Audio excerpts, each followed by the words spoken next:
Hello, and welcome to Schnozzcast episode 880. 880. God, that's a lot of episodes. 80.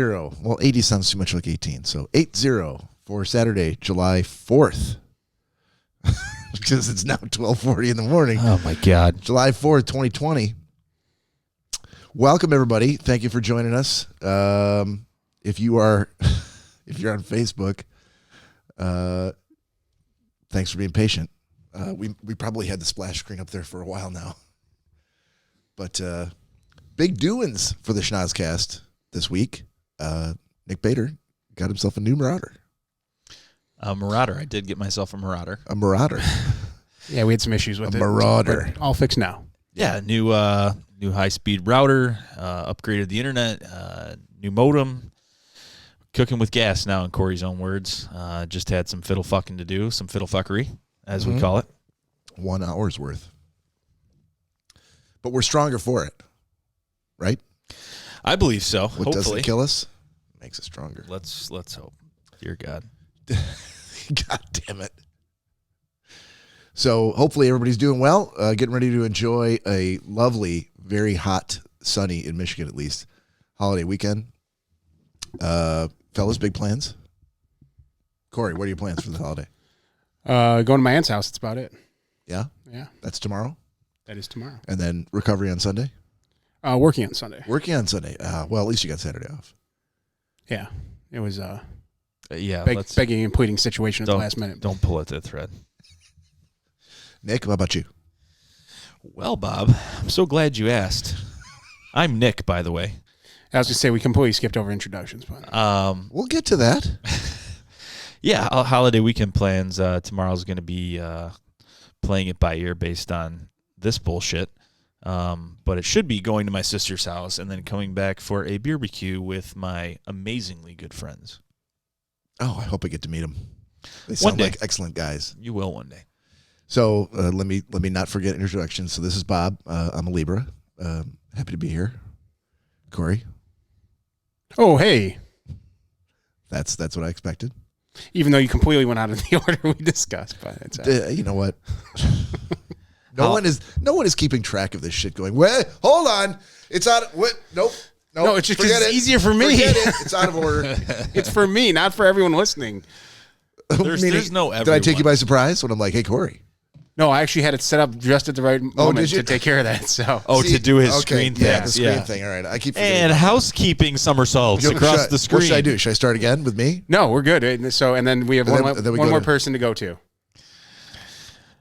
Oh, good evening. So were you able to pivot and actually put your name up there when I called on you? I did. See? I'm getting better at this. Oh, I knew it. I knew you would. The skill is the cream is rising to the top. Cory, you know the story about the two mice in a bucket of cream? Do you want to know? I don't think I want to hear that one.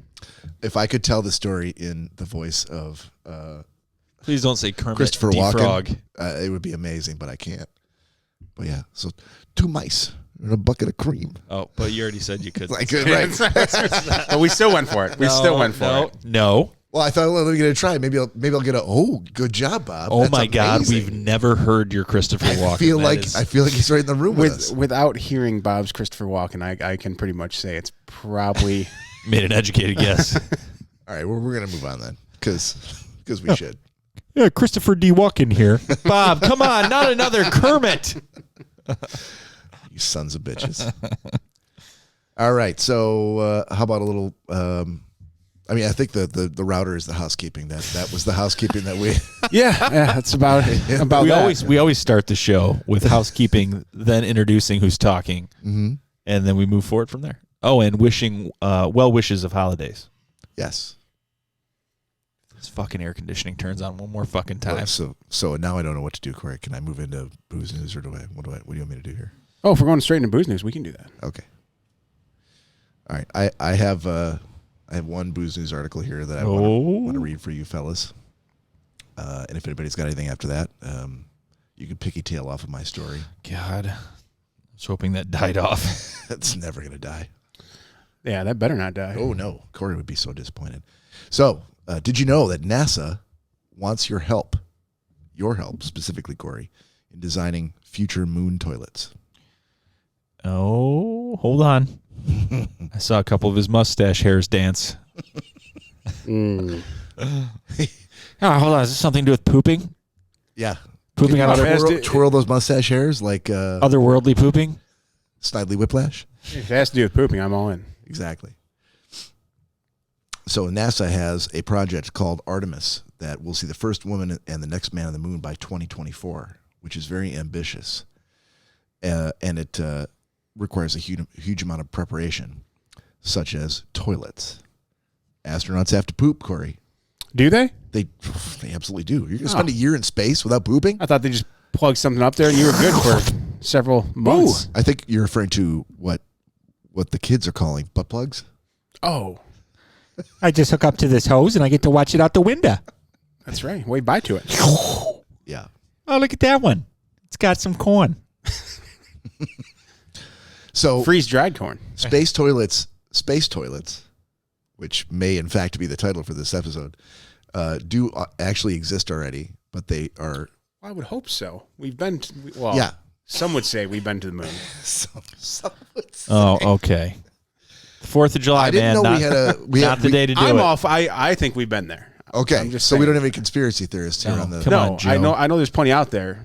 Okay, That's why I wanted to cover all There are. bases. so yeah, if you're a fan of the Schnozzcast but don't believe that we've actually been to the moon, what we're talking about right now might be a little shocking to you. There's actually space toilets. And what about that flat Earth? We'll get to that later. The we can get to poop, that you later. just push it off the edge. Oh, of Push it course. right off the edge of the Just flat falls. Earth. And, yeah. Like all the water. So what they're looking for is a different sort of a design ideas. They want to make it smaller. They want to make it more efficient, and they want to make sure that it works in both microgravity and lunar gravity. Microgravity is weightlessness, Right, of course. Come on. as you do. As everyone knows. Right. Or Lunar gravity is 1/6 of Earth's gravity, so bodily fluids and poop, as we're discussing, Kind of will like fall down, but very slowly. feces. kind of like what the table just did there. That's lunar gravity. Yeah. Whoa! Some feces. Some feces. So the cool part is you can actually submit your competitive toilet design to the website, and there's a $35,000 prize. That's it. What do you mean that's it? It's a good amount. That's a fair amount. And for some people, that's a whole year's salary. This is true. Not far off. Thanks a lot, Yeah. Bob. Plus, you get the glory. I didn't name any names. I'm just saying some people out there. For most of the people in this room, it is what we call salary.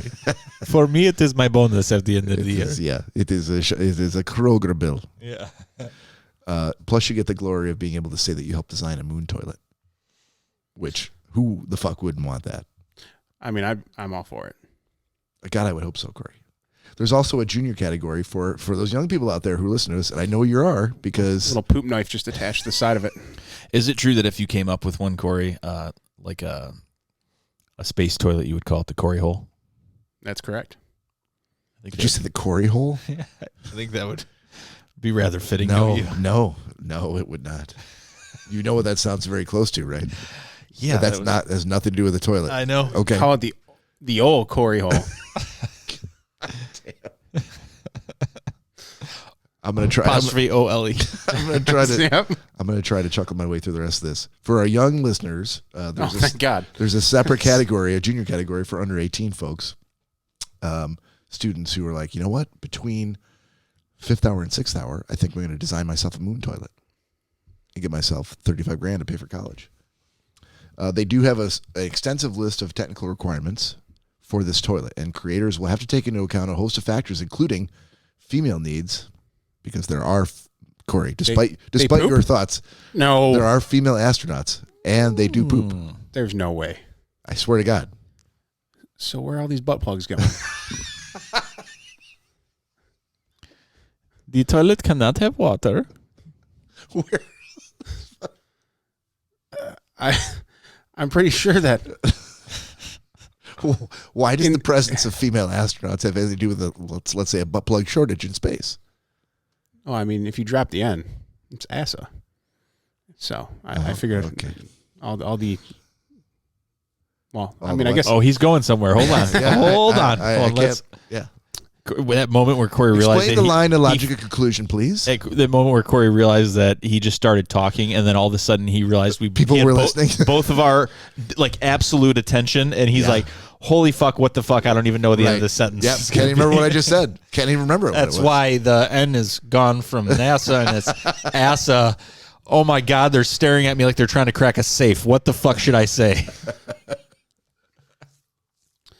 I would just assume there's a lot of butt plugs up in That's space. it. That's the end of the sentence. That's the end of the That's sentence. the end of the sentence. Okay. Where you were really going somewhere. You're welcome. The N was off NASA, and we were at ASA, and we are like Yeah. really waiting. Like I scared myself. The moray eels, how they always look like someone just told a joke and they're waiting for the punchline. That's how we looked. I guess that was it. That's it. That was it. Okay. We're really circling the drain tonight, I guess. All right.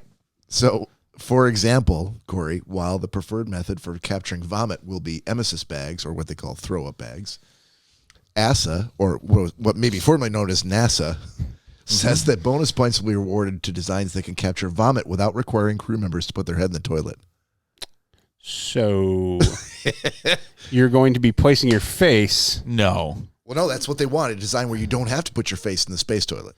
So there'd kind of be like a connecting contraption. Yeah. Of like a face pull mask. this up. No, there'll be a face. No, keep going. This is exactly what they're looking for. Right, What is your proposed design? So there would be a connecting tube that you could retract and pull apart from the toilet that you're on. I wouldn't say And it's from the you middle. Puke into it. Well, it's somewhere. I mean, it's Like down. on the side. Do you attach it to your face like one of those face Yeah. huggers from Alien? Like it's Yeah. just like a... like an oxygen mask on a plane. Exactly. Because you'd have to make that seal. Otherwise, that vomit just going to go everywhere. But it would have to be a big enough tube because I mean, that's a lot of vomit. Yeah, when you vomit, it's pretty violent. and I can only imagine from space sickness, Space madness space makes you sick. unbelievable. Space madness I would imagine that's some projectile vomiting. Just imagine, though. Speaking of Spaceballs, just Were we? I was gonna say, I don't know. just imagine if they normally hang into a toilet in space, would they float up and press against your butt? Your butt. How big are these balls you're talking Well, about? you know, They're generally located more toward the front of you, not so much the back. But if they're kind of doing more of this, and in space, would they be like? You just give them the old, yeah, they would Come give on. them Come on. weightlessness. Yeah. That give would them be the old one arm hug. Who is that? Oh, that's my balls again. Okay, there we go. Got him. Yeah, all right.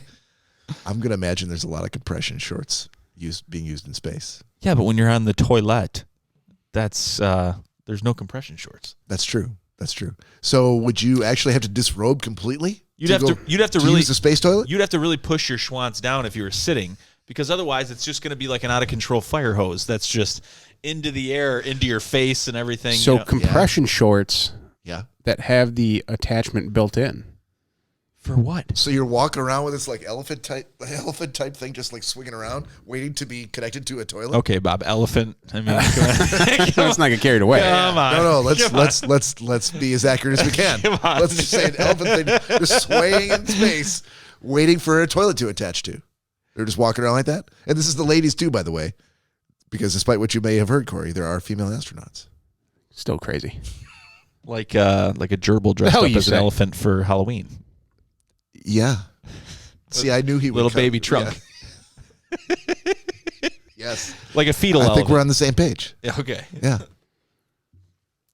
I don't know where we're Bob, going can with you that, do your best elephant right now? but- I noise? think I just did. Noise. That's It's an no. audio podcast. no. Just one. Just No, try. because it's either going to sound like Kermit or it's going to be. I just want you to try right now for posterity. Your best Oh, God. elephant Really? noise impromptu. That's sort of like a horse elephant. That was like fuck that was? that was a horsephant. Yeah, that's the last. That's the last time you're gonna hear that. That was a lot of lip movement. More. Yeah, you should be. I'm so glad that happened. Lip movement equals horse. Good. Lip movement equals elephant. Bad. Horsephant. Bad. Because I mean, I don't know much about elephants and how they make sounds, but I'm pretty sure it comes from their trunk, not their mouth. So yeah, if they had a lot of mouth movement, Not their bottom lip, because the top is just a big trunk. Yeah. yeah. Right. So, Bob was able to what use was your both. point here? well, I would hope the elephant wouldn't have a lot of mouth movement during its noise because Yeah, I was trying to recreate a sound that humans generally can't recreate naturally. Try doing it through your nose like an elephant. No. let's hear it, Nick. What, my elephant? Yeah,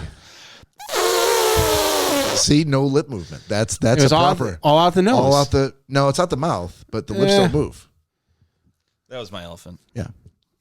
I go with Bob's. Corey? Why would you go with mine? Corey? You mean as example, right? Okay, as example of what not to do. Corey? Oh, I think Bob already covered that. Corey's like, elephant. Yeah, why am I getting singled out here? You didn't have to do one. Is that the deal? I asked him to. He's not doing okay. it. I'm incapable of animal noises. Right now, apparently. people are smacking their hand on the table going, is the elephant cast? What the fuck is going on? All right, so to just close this out, you have until August 17th, with adult winners announced on September 30th and junior winners 1 month later. So now the junior winners are they're not actually going to have their like. What if they come up with something better than the adults? Well, then it's going to take precedence. They're just splitting it into two different categories. So if you're under 18, you submit them to a different website. But there's going to be two winners. You can't use both of them. Yeah, no, you can. Yeah, there's going to be two winners. Sure, Yeah, but you can't use both. you could combine them. Or are they saying like a toilet for like children and a toilet? No. I'm pretty sure children don't go to space. That's not what they're saying. Well, eventually they will. And if they Yeah, don't make this eventually. toilet, they're not going to be able to, Corey. I think right now they're just assuming that like the- children would die in space and we can't bring them in. You know, like the shorter stall in the men's room? Well, little There's a Johnny, Women are like, what? off to Mars you go. Do you want to read the? Well, let me quick. Hold on. There's a website. If you go to herox.com/lunarloo, LOO. Of course. There's this website where you can actually go and solve the challenge, and you can enter to legitimately win $35,000 if they pick your design. I really kind of want to read. Do we have time for me to read through some of these guidelines? Bob, we have nothing but time. All right. So some of the guidelines for the challenge. With the Artemis program, NASA will land the first woman and the next man on the moon in 2024. And the goal is to do it in a way that uses less mass, occupies less volume, is more energy efficient, and has streamlined processes. So the toilets will be integrated into their landers, developed by commercial partners. These design concepts for the lunar toilet. What the fuck are you doing? I was hoping you weren't going to look up. But go No, ahead. I get. Continue with the story. Did you Continue with did the you wear story. contacts before? Or No. were you just told that you're blind? Go ahead. Corey's always had glasses. I've never seen you wear glasses. Continue with the story. Oh, Corey. So for the audio listeners, Corey just put on what some people would describe as a pair of spectacles. No, Corey, you've had glasses for years, haven't you? Since I was about 3. I've never Yeah, seen he's- you wear them. Oh, my God, all the time. Not once. Especially when we go to Ray's, he's always wearing glasses. No, he's not. At Ray's? Yes, he is. No, never seen it. He's legitimately told me, because we've talked about it before, that like late at night his eyes start to hurt, so he puts them on. Okay. You've never remembered him putting his glasses on? No, not once. Have you always been that wasted at Ray's? Do you normally remember things at Ray's? No, I'm completely fucking with you, dude. You want me to keep reading with these guidelines? Yes. Okay. These design concepts should allow astronauts to urinate and defecate. That's 1 and 2 for keeping track in both microgravity and lunar gravity. They should function in both. They have to have a particular mass, less than 15 kilograms in Earth's gravity. They have to occupy a certain volume of space to bring it up in the lander. Into space. The space that it takes up in the lander on the way to space. It has to consume less than 70 watts of power. It has to be quiet enough. It's less than 60 decibels, so no louder than an average bathroom fan. So there's going to be some sort of suction on this device. Could be. I mean, what else will create noise? I would imagine, yeah, there's got to be something that moves. Oh, there we go. Yeah, like an airplane. Got it. There's got to be there's a flushing mechanism. There's got to be. Right? All these questions I have now. There's not going to be water because they don't have endless supplies of water they can shoot out into no man's land. Right. But also there has to be suction because of anti-gravity. Exactly. Because it would just float up and hit your butt. So for the performance specifications, this is where it gets really interesting. Oh, no. Not again. It has to accommodate simultaneous urination and defecation. So do people do that at the same time? I think they must. Is One that and two, same time, simultaneous. Is that kind of like full body lockout? You just give it the.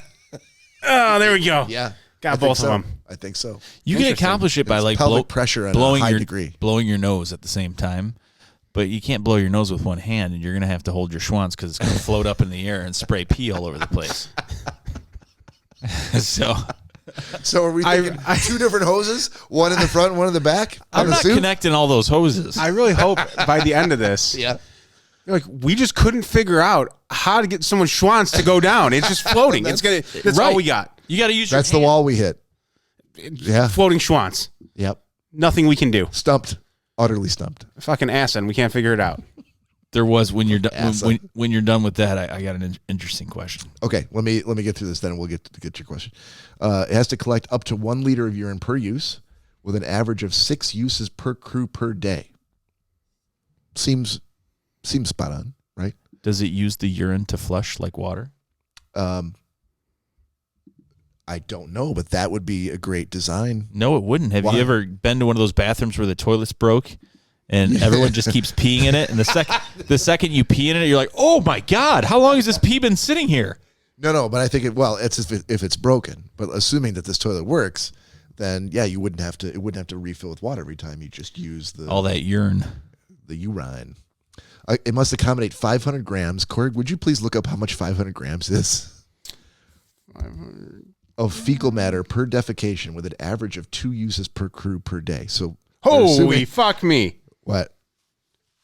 Oh, okay, no, it's actually not that much. Okay. What would your guess on 500 grams, 2 pounds be? Hold on. Let's call some of our local drug dealer friends. Yeah, I really don't have any idea how many grams are in a pound. I'm gonna say it's a half pound. Okay. Nick? I have no idea. I'm not from England, so Right, I don't know anything about grams. How many grams in a pound? 1.1 pounds. So every time they're figuring you're gonna lose a pound of. I mean, the last time I weighed my poop, Yeah, I think that's it was that's just a little over a pound. Yeah. few shoes. Yeah. So every time you go, lose a pound. I only weigh it every 5th time. But they're assuming you're going to go at least on an average twice a day. Yeah, I would say maybe 3. You don't know how Let's say that average. So you might get once that anti-gravity kind of gets to you, things Let's are floating assume- around a little bit more. Let's Yeah, assume but- these elusive female astronauts are going once, but Cory, the male astronaut's going thrice. Yeah, but you got to envision this. Gravity really kind of helps us because it draws things down. Yeah. So if things are kind of floating around, maybe you don't have to go as much. But you might get the old bubble guts from that happening, and the old BGs, as some would call it. It's not going to insert oxygen into your intestines. You don't know that. I do know that. It could. No. It also must accommodate 500 grams of diarrhea per event. Oh, okay. So you got to take into account different types of fecal matter. Yep. And you have to take into account female activity in that toilet. What is going on? What are these females doing that we need this special toilet? We're all peeing. Just because they're in space doesn't mean they don't get their period, Nick. Okay, so what is that? So Is it's that got to accommodate that as well. so that's different from Yes. people having diarrhea or peeing? Yes. 500 grams. It's of that's tampons. 114 for that. 114 grams? Yeah, for that. I'm starting to get really nauseous. Period, diarrhea, and pee. Yeah. It has to stabilize the urine to avoid the generation of gas and particulates. Ew. Urine gas? I was saying, so you don't want that bag exploding. Right. Accommodate crew use of toilet hygiene products such as toilet paper, wipes, and gloves. It must be clear of previous users' urine and feces to prepare for the next use, and allow for the transfer of the collected waste to storage, and or provide for external vehicle disposal. Storage? Shit. Dude. Yeah, you so can't this just, was something they did Right. discuss on a podcast, on a competing podcast I was listening to. I think every podcast is just competing with us. But they don't just get rid of the fecal waste on the moon or just out into space. They actually bring it back to Earth. Yeah. That's disgusting. Yeah, in the event of a system failure, the toilet designs have to ensure that all waste materials will remain collected and safely stored, that the crew is not exposed to it, and the crew is not exposed to the vacuum. Ooh, get an arm stuck in there? Mm-hmm. Ooh. But if you submit a design for this, and then we'll close this out here. And sorry, Nick has a question before we do. But they also, apart from the $35,000 purse, you also get an opportunity to directly talk with NASA engineers and possibly with an astronaut themselves about the design, and you get a private tour of the Johnson Space Center. So, good deal. Which probably means that they've been racking their brains about this and they just can't figure it out. Yeah. I have some genius kid figure it out. Let's ask John. This is figure it out in a day. This is a good way to sort of piggytail onto last week's conversation about Bodie McBoatface and other sorts of public solicited Names? ideas for names for things. So let's crowdsource this. Poopy McPoopface. Yeah, we could keep banging our heads against the wall at NASA. Why don't we just crowdsource this thing? And really earning the money that they're giving us. Nah. Clearly, we're not. We could ask a guy mowing his lawn that's experienced this before. Right. So I think we can move on from this because we've now spent 25 minutes at least talking about easily, yeah, space toilets. You had a question. Yeah, so to piggyback on that, Fail. there is a somewhat entertaining, somewhat ridiculous show on Netflix called 100 Humans. Okay. And basically they take people, they break it down in a category of all different ages. They have like 20-somethings, 30-somethings, 40, 50, 60. And they give them challenges or they ask super personal questions or whatever. And one of them was that they brought them in. They don't tell them ahead of time or anything. And they give them a toilet and they have judges that sit there and watch. And they're like, you don't have to take your clothes off, but sit down and pick up the toilet paper. And we want to see how you wipe. Show us your method. And they're like, what? They're like, yep. And they go through these 100 people. And then they rate it. What is the most common, how people put the roll on the toilet paper. Okay. And what the percentage is of who's the odd person out, Are you going to regale us with what the results were? Well, what I want to hear it. Well, yeah, what I was saying is without having to watch it. Yeah. Obviously most people were the overroll, but there were a lot of people that were like, oh my God, no. You're psychotic if you do that. It's always under. Right. Under makes the most sense. But then they showed all these people that, like, they're like, okay, go through the motions of how you wipe. Like, do you stand up? What do you do? Mm-hmm. And the people that, especially the guys, that reached under and, like, pulled forward, I'm like, and some of the girls were like, yeah, doesn't it get on your balls? Yeah, like, that doesn't make any sense, Right. And some of the other guys were like, yeah, that doesn't, really? And they're like, that's how I do it. That's how I've always done it. And then, the people that don't stand up versus the people that do stand up. Right. And it was pretty interesting, but it was kind of out of everyone's comfort zone, so it was pretty funny. Which that was something that was brought up in Middle Edition Shorts, too. Oh, was it really? Oh, you watched it. I didn't realize that you watched it. Yeah. They did bring it up for a second. I remember that because it made me think of the 100 Humans thing. Did you watch all 3 episodes, Cory? I did, because as I told you guys last time, which I forgot to bring up last episode, that no one fucking told me that Ben Schwartz is fucking Jean-Ralphio. Yeah.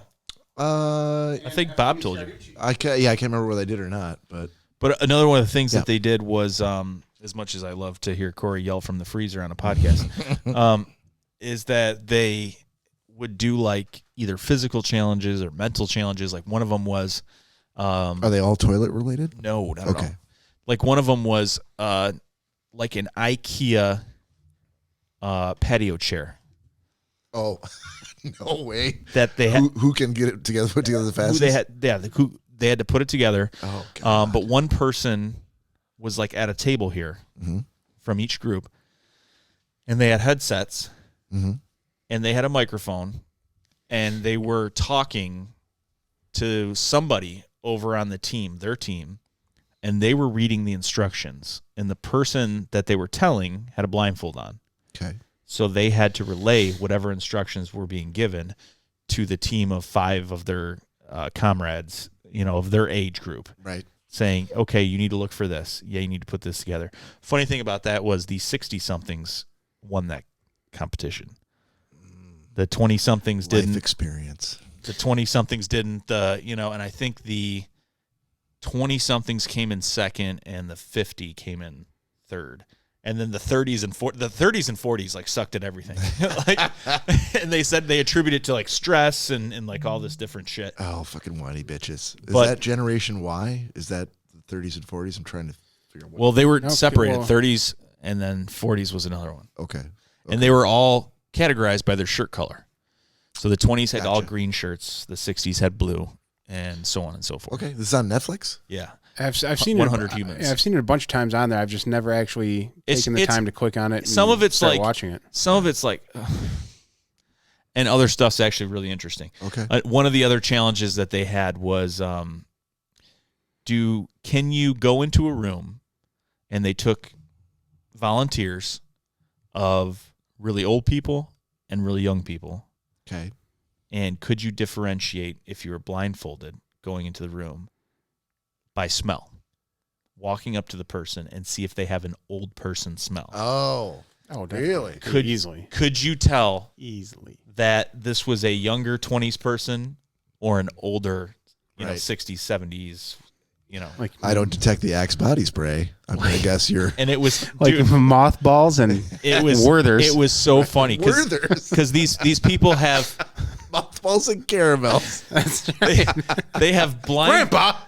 They have blindfolds on, and some of them walk, and you just have like this old guy with gray hair and like a wife beater on, just standing there, and some of the people walk in the room and they're like, oh, this is an old person. In the people's face, they're like, but they're volunteers. They knew what they were signing up for and everything. Right. But then some of them are like, I don't know. And they get like right up and they're like going under their arms. Oh, no. And they're like, they're smelling everywhere? Yeah, they're like, so not just a general aura. They're literally like smell inspecting them. Yeah, and without touching. And they're like, and some of them were like right here, and like some of these old people, and they're sitting here like kind of laughing, and they're like, oh, this person smells really fresh. They smell really, and everyone's like, oh my God, what are you doing?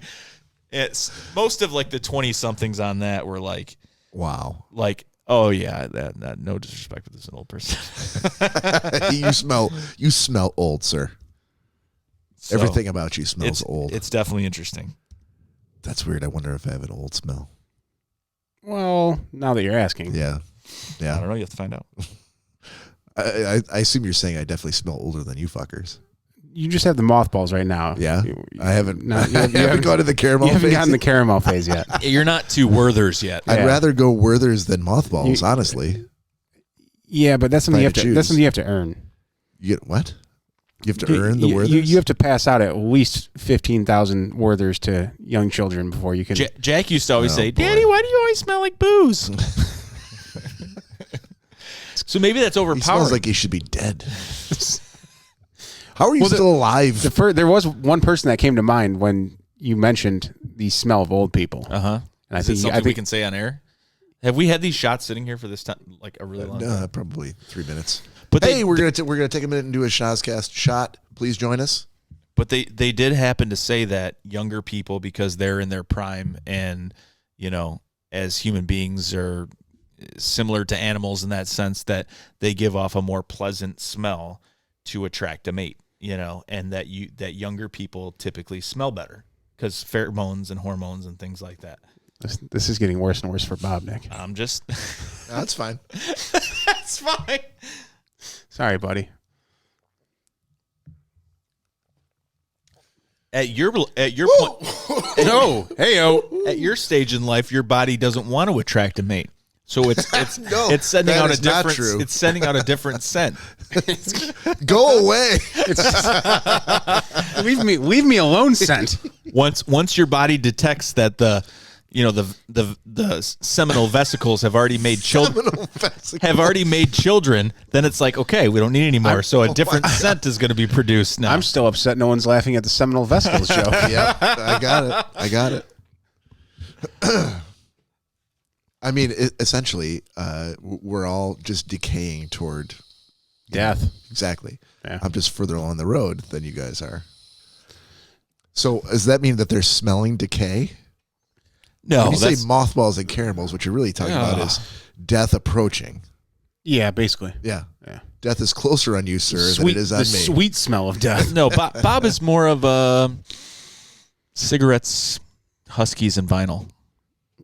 Oh no. No. Oh no. I can't be that guy. No. I can't. Yeah. If that's the category that I'm falling in, I'm gonna have to make some serious changes. I will say I will X the cigarettes out of that. I've never. I know, neither have I. You've never come back in from smoking. I've been like, oh, gross. Hold on, tongue kind of fuzzy. Feel a little bit sick. No. Does finger smell? No.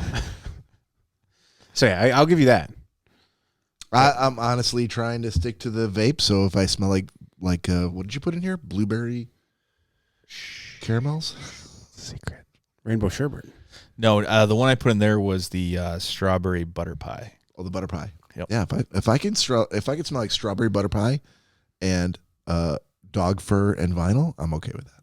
If Cory starts rubbing your back later on tonight, you'll know why. Yeah. Hey, you smell like strawberry butter pie. Who's a good boy? Yeah. Yeah. Why is Bob's leg bouncing off the ground?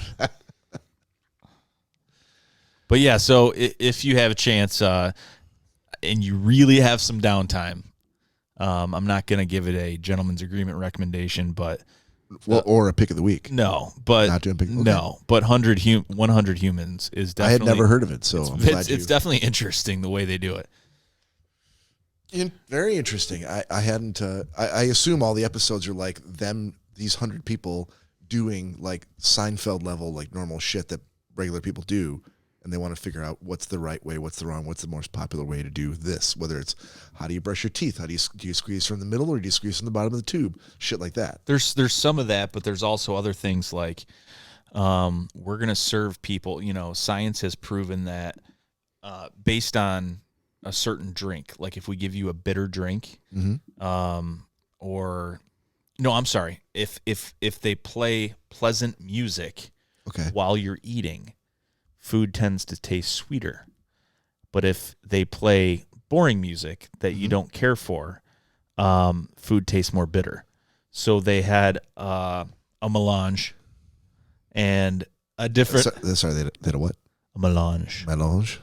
And a menagerie of both. Menagerie. They had fruit. Hold on, but I think we just added along with the snippets and the clippets. Yeah, I think we have the melange and the menagerie. Yeah. The imaginary menagerie. Exactly, and the melange. But they had like unsweetened chocolate. Okay. Crackers with no flavor. Right. Things like that. And then they asked people afterwards to fill out these comment cards. Like, one group of everybody they had say, how did it taste? And everyone's like, oh, it tasted really good. And it was blah, blah, blah. And then the horrible music, they were like, this was bitter chocolate and this was disgusting, and all this stuff. So it's pretty interesting. That is okay. So, yeah, I get to your point, I get how this series can be like, okay, some really good episodes and maybe like a couple of like not as interesting, but it's probably a grab bag of like it's probably worth your time. Yeah, it's interesting. Yeah. Like another thing that just stands out in my head that I just remembered about the show, and then I'll let you guys go on to something else. But keep going. It was they had a professional knife thrower, and they had one of those. Go on. They had one of those big boards that you stand against, like a target, like almost like a dartboard. And so they said it is proven. It's a proven fact, and we want to see if we can prove or disprove this. That if people hear peppy, upbeat music before doing something risky, they're more of a risk taker. And if people hear downtrodden kind of, symphony kind of music beforehand, they're usually more reserved. And Let's so say the Les Miserables soundtrack. So they had one group in a room where they were like, yeah, dance, do whatever you want. And they were like playing like rock music and stuff, and people were going all over the place. And they're like, yeah, and doing all this stuff. And then they had this other Mambo number 5. Yeah, and they had this other Mambo. they had this other group, and they played like hang on, Lou Bega. No one said Mambo Get outta number here. 5. Okay, don't come Really? after us for any money, Really? dude. He's hurting for money. Beyond belief. Oh God, yeah. they had this. I have not kept up with Lou Bega. I'm sorry, Nick. I haven't kept up with his fortunes since Mambo He's number tried to 5. sue a ton of people for like the misuse of Mambo number 5 and all that shit. But wouldn't he be flattered and 'cause possibly he has no compensated money. for using Mambo number 5 as the positive music in this scenario?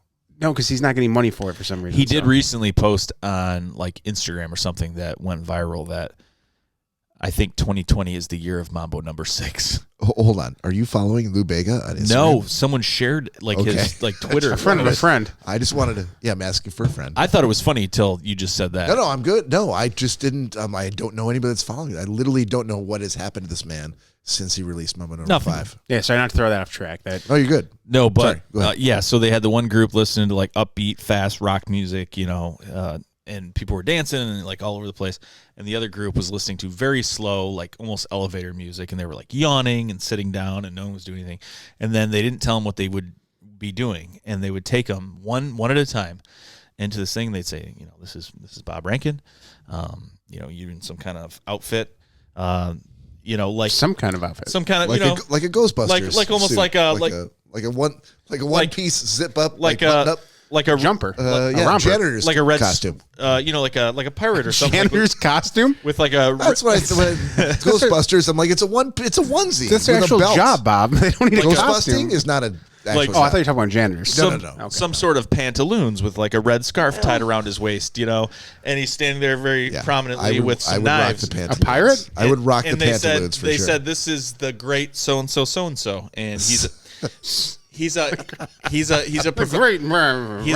professional knife thrower, and the guy would go like this, because he was, and he would go. Because he He was. It wasn't an actor, right. and he'd hit the bullseye. Okay. And they'd say, we have to ask you one question. And they go, yeah. So these are like older people, younger people, whoever, one at a time. They'd say, would you go stand up against that board and let him throw it at you? And some of the people are like, no. But most of the no's were the slow music. And I most gotcha. Okay. of the high speed music people were like, They said, yeah. hell yeah. They're like, Jesus. because they said you're more of a risk taker, and once Yeah. they went up and walked up there and the guy went like this, they said, that's it, that's the end of the challenge, we're not doing it. But the interesting part is they that didn't do it? No. there's so many other factors that go into play there. Like, how many of those people that said, yeah, were like, look, I have nothing to live for. Like, my girlfriend just broke up with me. I'm behind on my rent payments. Like, I'm probably worth more dead than alive. Why don't I just go up there and let this guy hit me with knives? No, because you know how that's done. That's Pulp Fiction. When someone goes up against a board like that, the knives come from behind the board. No, I get that. Okay. Damn it. Doesn't But make in any this, I get how the trick is done. But these people, I assume for the purposes of the show, 100 Humans, We're under the impression that it was gonna actually throw a real. knife. Yes. Yeah. And he legitimately threw a knife. Yeah. So the people that volunteered to like, yeah, I'll let you throw a knife at me versus those who didn't. There's probably a lot of shit that. Oh, you're saying is going on. their personal life coming into play. Yeah, their personal you can't, factors. right. They they also did another one where they had a big like disco dance floor that lit up, and they had about 20 guys from all the different age groups that had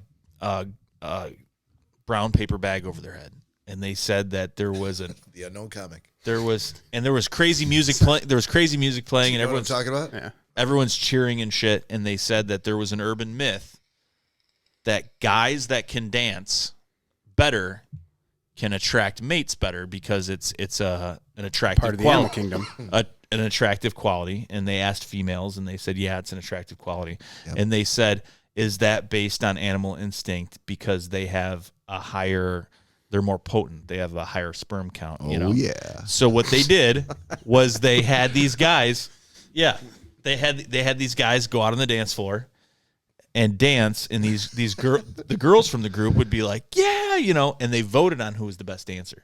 Okay. And then they took everyone's sperm count from the dancing, and then they gave you the What? results. They gave you the Well, results. that's a twist. That is very interesting. I mean, They never showed the faces of who it was, but like so dancer number 1 had like Unfortunate. 3 million parts per unit. He's a hell of a dancer. Dancer number 2 had 10. So I'm kind of glad they didn't show the faces of everybody. It sounds like this is it's super, super interesting, but would probably be laughed out of like an actual scientific study. Like it's good enough to go on Netflix and make a special. But if you submitted that, like, I contend that people who dance have more sperm. It's people definitely would be like, no, okay. So I get that you measured 2 things, but there's like 75 other things you got to measure. Oh yeah, they're like the hosts. There's 3 different hosts for this show. There's a black female, there's a white female, and there's a white male. And I recognize the white male and the white female from like different commercials and stuff. They're actors. Okay. And they're in the lab coat with the clipboard. Hold on. And Was one of them John Ralphio? No. From Ben Schwartz? No, but it's supposed to be funny. You know, it's not supposed to be a serious thing. Okay. But it's definitely interesting. So enough about that. No, that's awesome. I did not know that show existed until today. I've seen it plenty of times scrolling through stuff on Netflix, but I've just never clicked on it. I might have to now. Ladies and gentlemen, where else could you go for a podcast in which they move from a 25-minute diatribe about space toilets into sperm counts while dancing? Schnozzcast, that's where. Only the here. Schnozzcast. Absolutely. Only here. You're welcome. Yeah, and dare I ask, following that boastful comment, how many people are actually watching us in Facebook Live? Oh, this is, dude, it's what? This is just for us? It's 1:30 in the morning. Yeah, on a Friday before on a 3-day weekend. For the 4th of July. So Yeah, I'm going to tell you this right now. Yeah, okay. Okay, so I don't care if I was drinking by myself. Sure. I wouldn't be listening to a podcast or watching Facebook Live on the 4th of July. I'd be outside by the fire. I'd be on a boat. I'd be doing something. On a boat by myself. Yeah. And just cruising around. Just cruising around drunk. This is the life. Coast Guard. Just lapping at the waves at my back. Singing Michael McDonald by myself the whole trip. Oh, the 4th. Ooh. Hope I don't get the sneezes. I'll say, what's a Michael McDonald firework noise? Lord. You might have stumped him there. It would have to be like... Is it the sneeze with like the sparkling sound at the end? It'd be like... Ooh. Oh. Ah. Hooray! That's what it would have to be. Well played. That's what it would have to be. Yeah. Nick Bader, ladies and gentlemen. Not shabby. Yeah, I can't top that. If you can. All right. So what's tell the listeners who are really dying to know, why is it just the 3 of us jackasses here? What is Danielle up to? Is she sleeping? What transpired? Yeah. Why is she not joining us? She is now sleeping at this point. Okay. Is she on dry land? I would hope so now. Okay. But she was not earlier. And as those of you that may have been outside earlier, it was pretty sunny and warm out. And Danielle might have incurred a bit of a sunburn being out on a boat all day today. Yeah. That's what the problem was. Lots of sun, lots of White Claws? Was she motorboating? I can only hope so. She did make a comment about was it the text I got? It was my boobs are like rocking back and forth here. Where's your face? Just put them right in the middle. Cory. Let's go. Well, that's Oh my God. wow, yeah. She said that to you? Yeah. It's amazing. I don't know I what to can only say hope- when I can people only talk hope. about That's a Daniel's boobs on the strong- podcast. Should I get mad? I That's don't know a what to strong do. 6-year relationship. And she's like, there ton of hose out here. So of course I sent her. Hose? Like water Or with a fire? HOSE or HOES? So that's what I sent her a picture of a lawn hoe and then a picture of a water hose. I said, I don't know which one. How does she spell it? Exactly. She spelled it HOES. Okay, Oh, it's like gotcha. she was gardening. But I said, just in case, I said, is it the water or the lawn tool? Or is it a bunch of happy Santas? She's like, what? I'm like, which one are you seeing? She's like, I don't get it. I'm like, how do you not get that? It might be time to Too much sun. switch relationships. Too much sun. So apparently it's a new thing that she just discovered. That Wait, hold on. That's right where you went? Like, oh, she doesn't know the difference between hose and hose. You probably have to break up with her. Yeah. Well, I mean, could be worse. Danielle, if you're she's sleep past that listening. right now. Okay. Just checking. No, she's not. There's no way. But, it was like Lady Antebellum said, out here on the open, motorboating. I think they're Lady A now. Yeah, are they really? Yeah. Wouldn't they take away the lady if they're trying to be politically correct? Oh, no, it's the... We're just antebellum. No, the antebellum is definitely the offensive part. That's They're the trying to offensive thing? Yeah. Is it have some connotation with... Antebellum South, absolutely. Oh. Well, there you go. The problem is there's already a single singer who goes by Lady A. So they just decided, they're Is we're going to there? be late. Yeah. They're going to be Lady A. And Lady A's like, oh, no, you're fucking not. Well, that's my name. I'm Lady A. Yeah, so there's some more legal shit they're going to have to go through with that. Who knows where it's going to end up. But Lady A probably is not very saying famous. And they're like, yeah, so we'll give you $25,000 if you just let us be Lady A. I mean, if you're going to give Lady... how would you... That's an interesting question. What kind of price would you put if someone said to us, like, hey, I know you're calling yourself the Schnozzcast, but I'm way more famous than George Clooney is so famous. George really wants the Schnozzcast. What's it gonna take? If he was like, in high school, I had a couple friends, and we always said, if we made a podcast, it'd be called the Schnozzcast. Right. And then we came out and realized there was one. Yeah, and now that I've made my billions off of Casamigos tequila, I really want to go with my childhood dream of starting the Schnozzcast podcast. Well, because he would reach out and be like, hey, look, yeah, we're not get this tied up in court. I'll write you a check for $10,000 because I would win. You good? Would $50,000 buy you guys off? Oh, 50? I was thinking 10. Dude, it's George Clooney. No, I know, but it's also us. Like, well, he's probably looking at us, three jackasses, going, "Oh no, $10,000 will do it." Yeah, but $50,000 to George Clooney is nothing. $10,000 is also nothing, but why give the farm away? Yeah. So the question is, what would it take for you from George Clooney? Would you be like, "Fuck you and your $50,000"? Our podcast is worth $100 easy. I would probably be like, "Hey, Bob, let's take the $50,000 and call us the Schnoz, and we'll keep it going." And then we have a hell of a fucking story. Oh, no matter what. Unless there was a non-disclosure agreement. Probably there would be. There would be. And there would probably be a I lengthy... never talked to you guys. Right. There was we nothing could never about mention this. his name. Nope. Right. We could never say we liked Ocean's 11. But there'd be some I don't even long know what that legal is. contract where, like, okay, you guys can go ahead and do another podcast, but you can't call yourselves the Schnozzcast. You can't call yourselves the Schnoz. You can't call yourselves Les Schnoz, even though it's French. You can't do any of those things. Okay. So we've changed our name to the Clooneys. Yeah. So That's what we would do. we've now changed our name to George Clooney. Yeah. That's it. We're just we're not podcast. We're George Clooney. We're not even going to use the word podcast in there anyway. We're just going to be George Clooney. Because it was all that would be exactly I think what we would do. That's exactly what would get us sued. So of course that's what we would do. Well, there was nothing in the non-disclosure that said we can't change our name to George Clooney. Nothing other than normal copyright laws. Well, we're just a podcast. We can't call our podcast George Clooney. No, I'm pretty sure we can't. You can't put those two things together. What if I name my kid George Clooney? It's a different Am I going to get sued? No, because it's a child. George Clooney doesn't care if there's... The podcast George is our Clooney child. knows that there's probably hundreds of kids. All right, George, offer us another. What do you got on the table for this one? Look, I'm not going to keep meeting with you guys like this. God damn it. I'm not going to keep fucking... I'm going to sue your ass off, and I got a shit ton of money. Corey, could you play George Clooney here for a minute, please?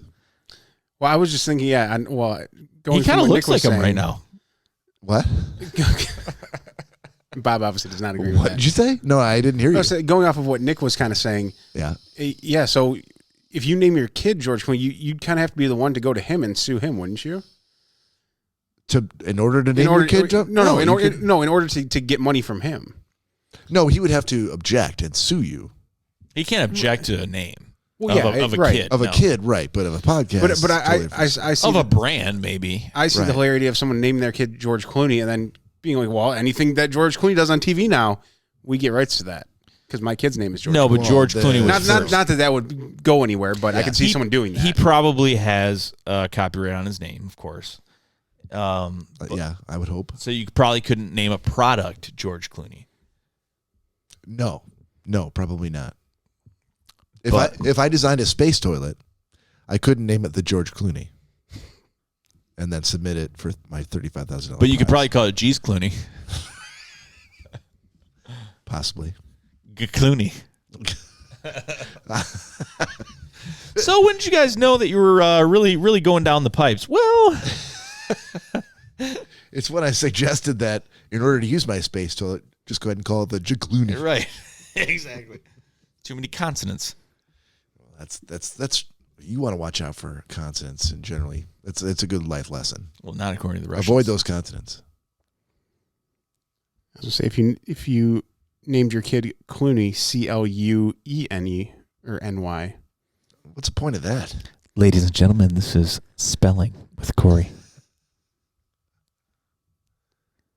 Clooney Sorry. starts with a C. There's no point in naming him George Clooney with Clooney spelled completely wrong.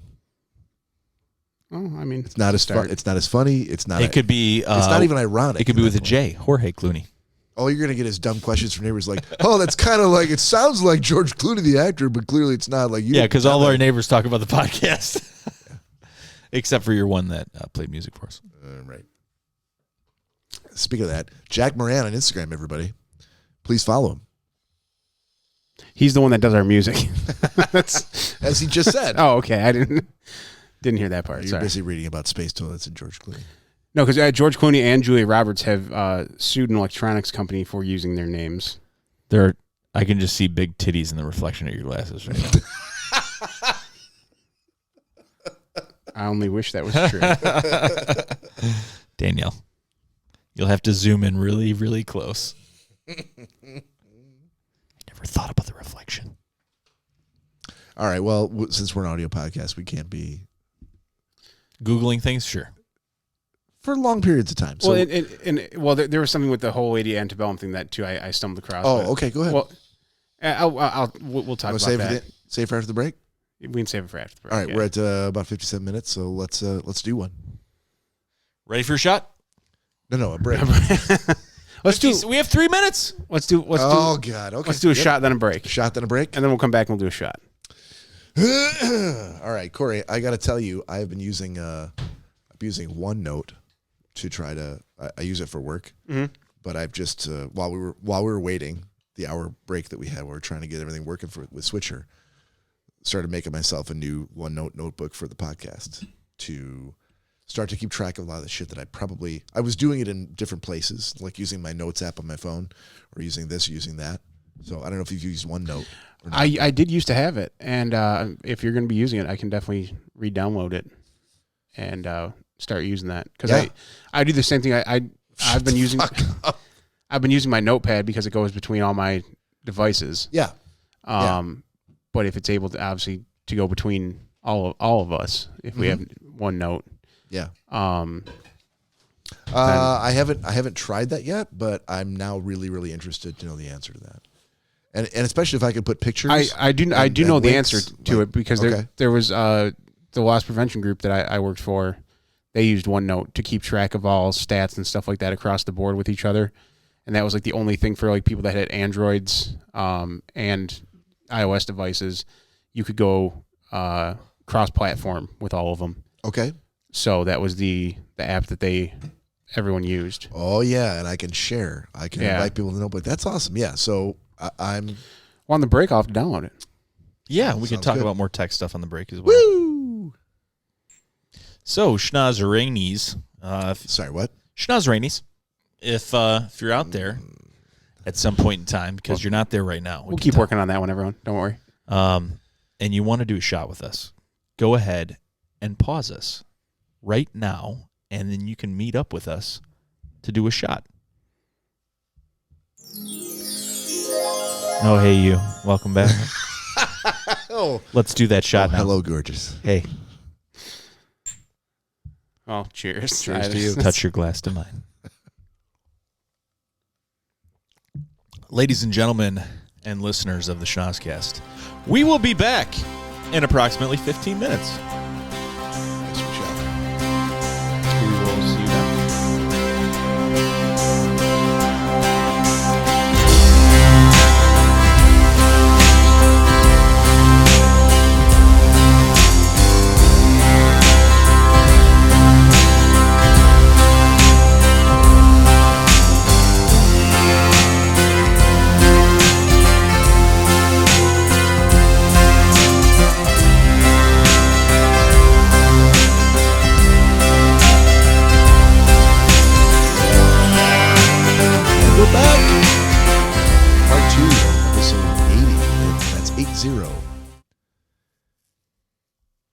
infinity sign upended with a big O on the end of it. The one that looks like a snowman. That's the one.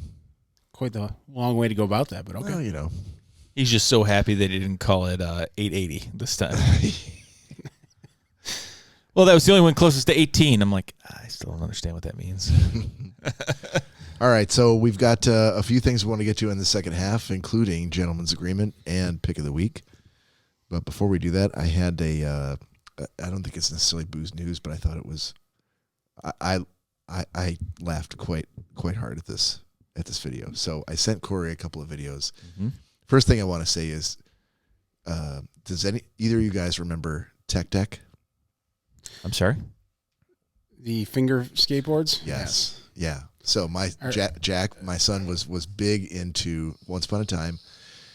You know, kids tend to like move very quickly and swiftly from one obsession to another. And for a good year, my son was obsessed with Tech Decks. So it's essentially playing with his fingers. Yes, that's exactly what it is. Jack was really into fingering. It's like a 3-inch long skateboard. Oh, it's like a 3-inch long skateboard you use with your fingers. Did you record any of this? Can we see some of his recordings? No. Nor would I ever. Whoa, Bob! No, right. You would never show it? No, that would be so embarrassing. Because would you ask him? I'm trying to continue a good relationship with my son. Wait, hold on. Yeah. Continue.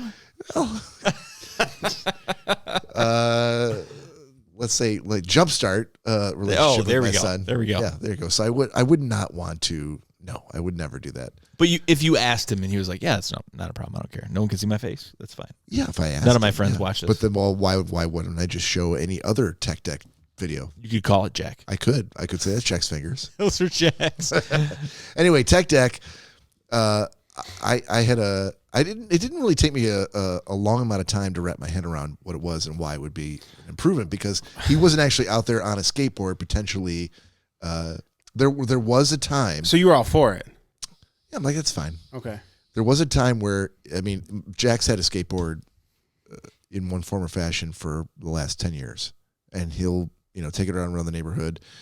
He's not one of those kids who's gone out to like skate parks. We've taken him to skate parks, but it's been very like Jack's the kind of kid where he's not going to do something like that without trying it first. He's going to test it out. He's going to make sure he's good. He's not just going to like leap off on a skateboard and go down this big ass ramp.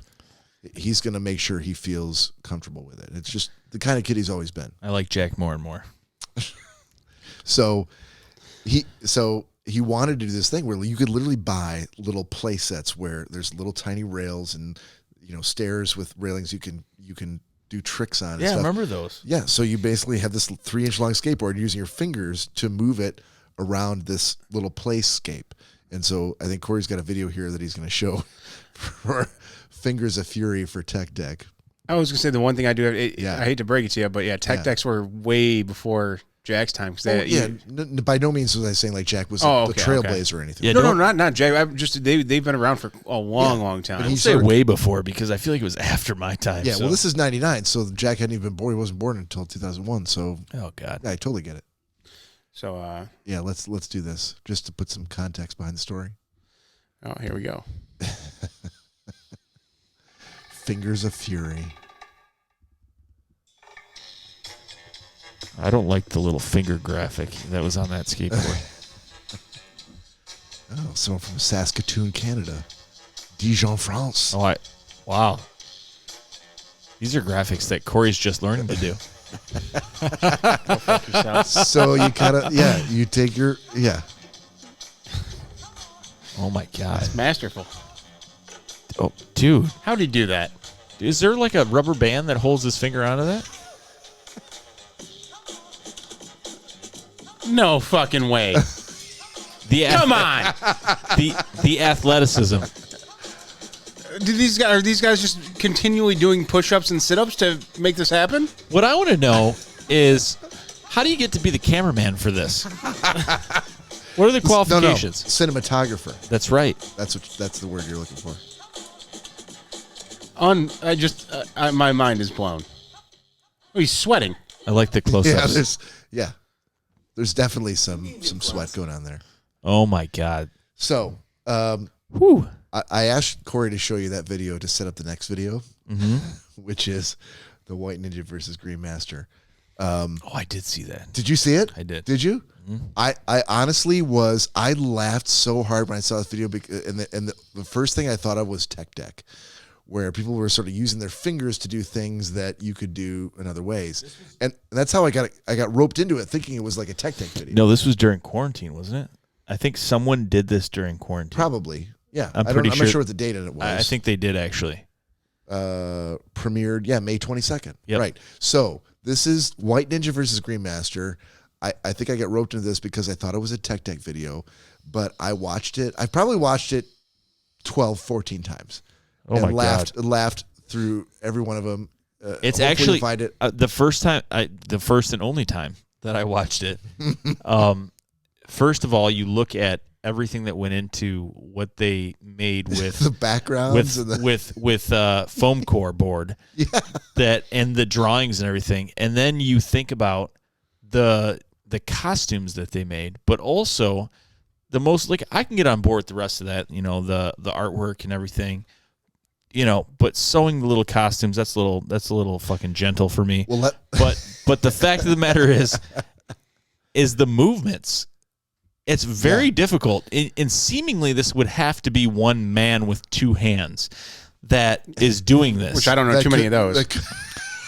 But the dexterity that you would have to have, because after between you and your two hands. After a certain point in time, your hands, left brain, right brain kind of thing, tend to move in unison. They do. Okay. So it would have to be the same person, and that's pretty difficult, the stuff that they're doing. All right, so let's we all have booze here that's sitting here for a shot waiting, getting warm. While we're introducing this, let's do a quick shot. And if you don't have one, well, we better pause ourselves. Hold on, pause. Welcome back. We do need some more sounds on there because that's so the nice only one we use. I happen to love that sound. Goddamn. So nice. No, I'm not saying it's bad. It's so nice to know that you went and got a shot. Let's do one. All right. Here we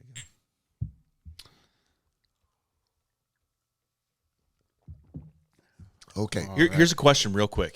Yeah. So apparently there's no copyright infringement if you only play a snippet of a song, correct? Like a very quick part of a song. I do not know the answer. I believe that's true.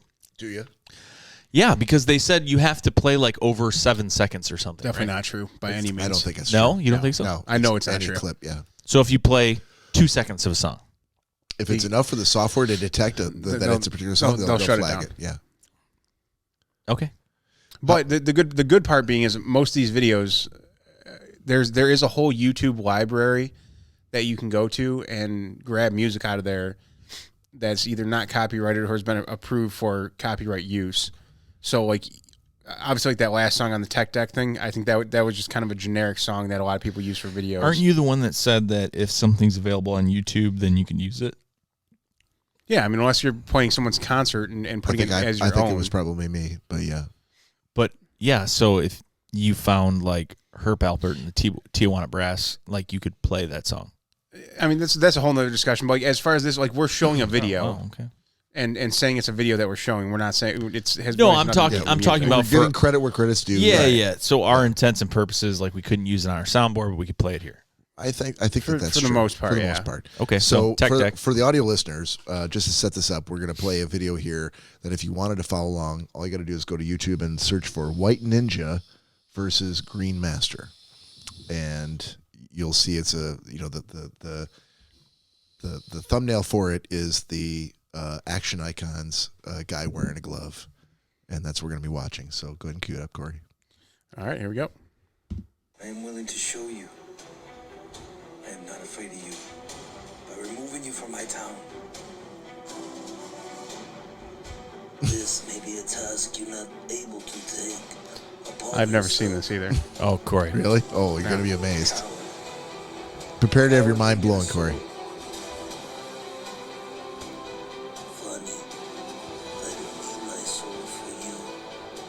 Notice he painted his fingernails.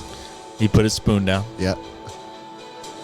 This is a great mistake you have made. Now you're gonna square off. Now they're square off.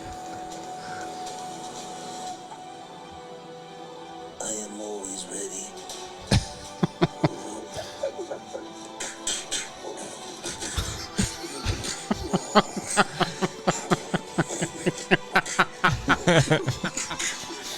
Oh.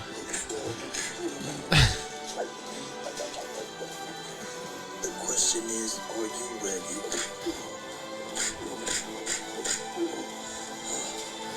Please.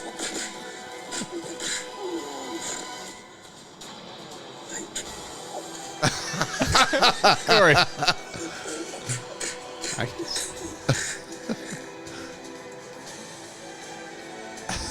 return for the rest of you, so-called masters. The kill shot at the end. That's awesome. Oh, dude. There's a ton of these. Hold Do on. you- I was do going to you say know- the one I saw was much, much longer. Well, I didn't want to. Oh, yeah. The one I saw was like, Yeah, I'm like 3 minutes. I tried to pick one that was a good representation of. But Okay, there's so there's a bunch of them? tons, There's a bunch of them? tons of these. Yeah, I've never seen that. Yeah. That's fucking brilliant. Oh, yeah. There's one where he, like, they're like Matrix moves, and he kicks them, and he flies back into the wall, and Yeah. stuff I'll falls. say I do like you can tell the slow motion kind of action shots that he was going for Right. there. Right. And yes, a man with two hands that is very talented. That clearly is one person, but the ones that I've seen, like, seriously, same thing. It's the same guy, but they are very involved. And he rips off the mask and like all this other stuff, Yeah. and it's much longer than that. That was brilliant. Yeah. So thanks for letting me share that. It gave me quite a few chuckles this week. I kept going back to him. I'm like, I don't know what it is about this. I'm like, I just want to see this one more time. Just one more little laugh. So this is kind of funny. So I had like an everyday experience in the past 3 weeks with Kroger, and so I've done I don't know if you guys have done it before, the click list. Have either of you done that where you go online, list? you go online and you order stuff, and then it gives you a Oh, time from Kroger? time frame, and you go pick it up? I've done it a couple of times. Yeah, it's been frustrating because it was right at the beginning of the pandemic where we were all in quarantine, and all of a sudden, like, there's no toilet paper. You're not sure where you're going to be getting groceries from. Their website hadn't been upgraded to take into account all these people that are now going to be doing the click list that no one was ever doing it before. I'm sure they had, of 100% of their shoppers, I'm sure probably like 7% of them did the click list, and all of a sudden they're like 70% all want to do it, and they couldn't deal with it. And so you put shit in your cart, you go order it, and they're like, nope, not available. I want to pick it in the store. Nope, can't do that. so it was just horrible. So anyway, go ahead. Yeah. Yeah, so about 3 weeks ago, I did it. Showed up at the store, got some stuff, didn't, and there were some kinks that needed to be worked out. The next week, maybe week and a half afterwards, I did the same thing. A lot of the stuff I'm getting, like, I get the same kind of staples. One of the things I always get are Kroger brand burrito-sized tortillas, like soft shell tortillas.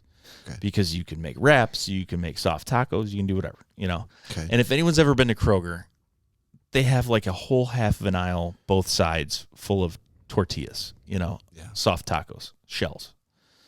In case anyone was confused on what a tortilla is. Yeah, well, you can have tortilla chips, you can have all kinds of stuff. So I'm glad you brought it up. Thank you.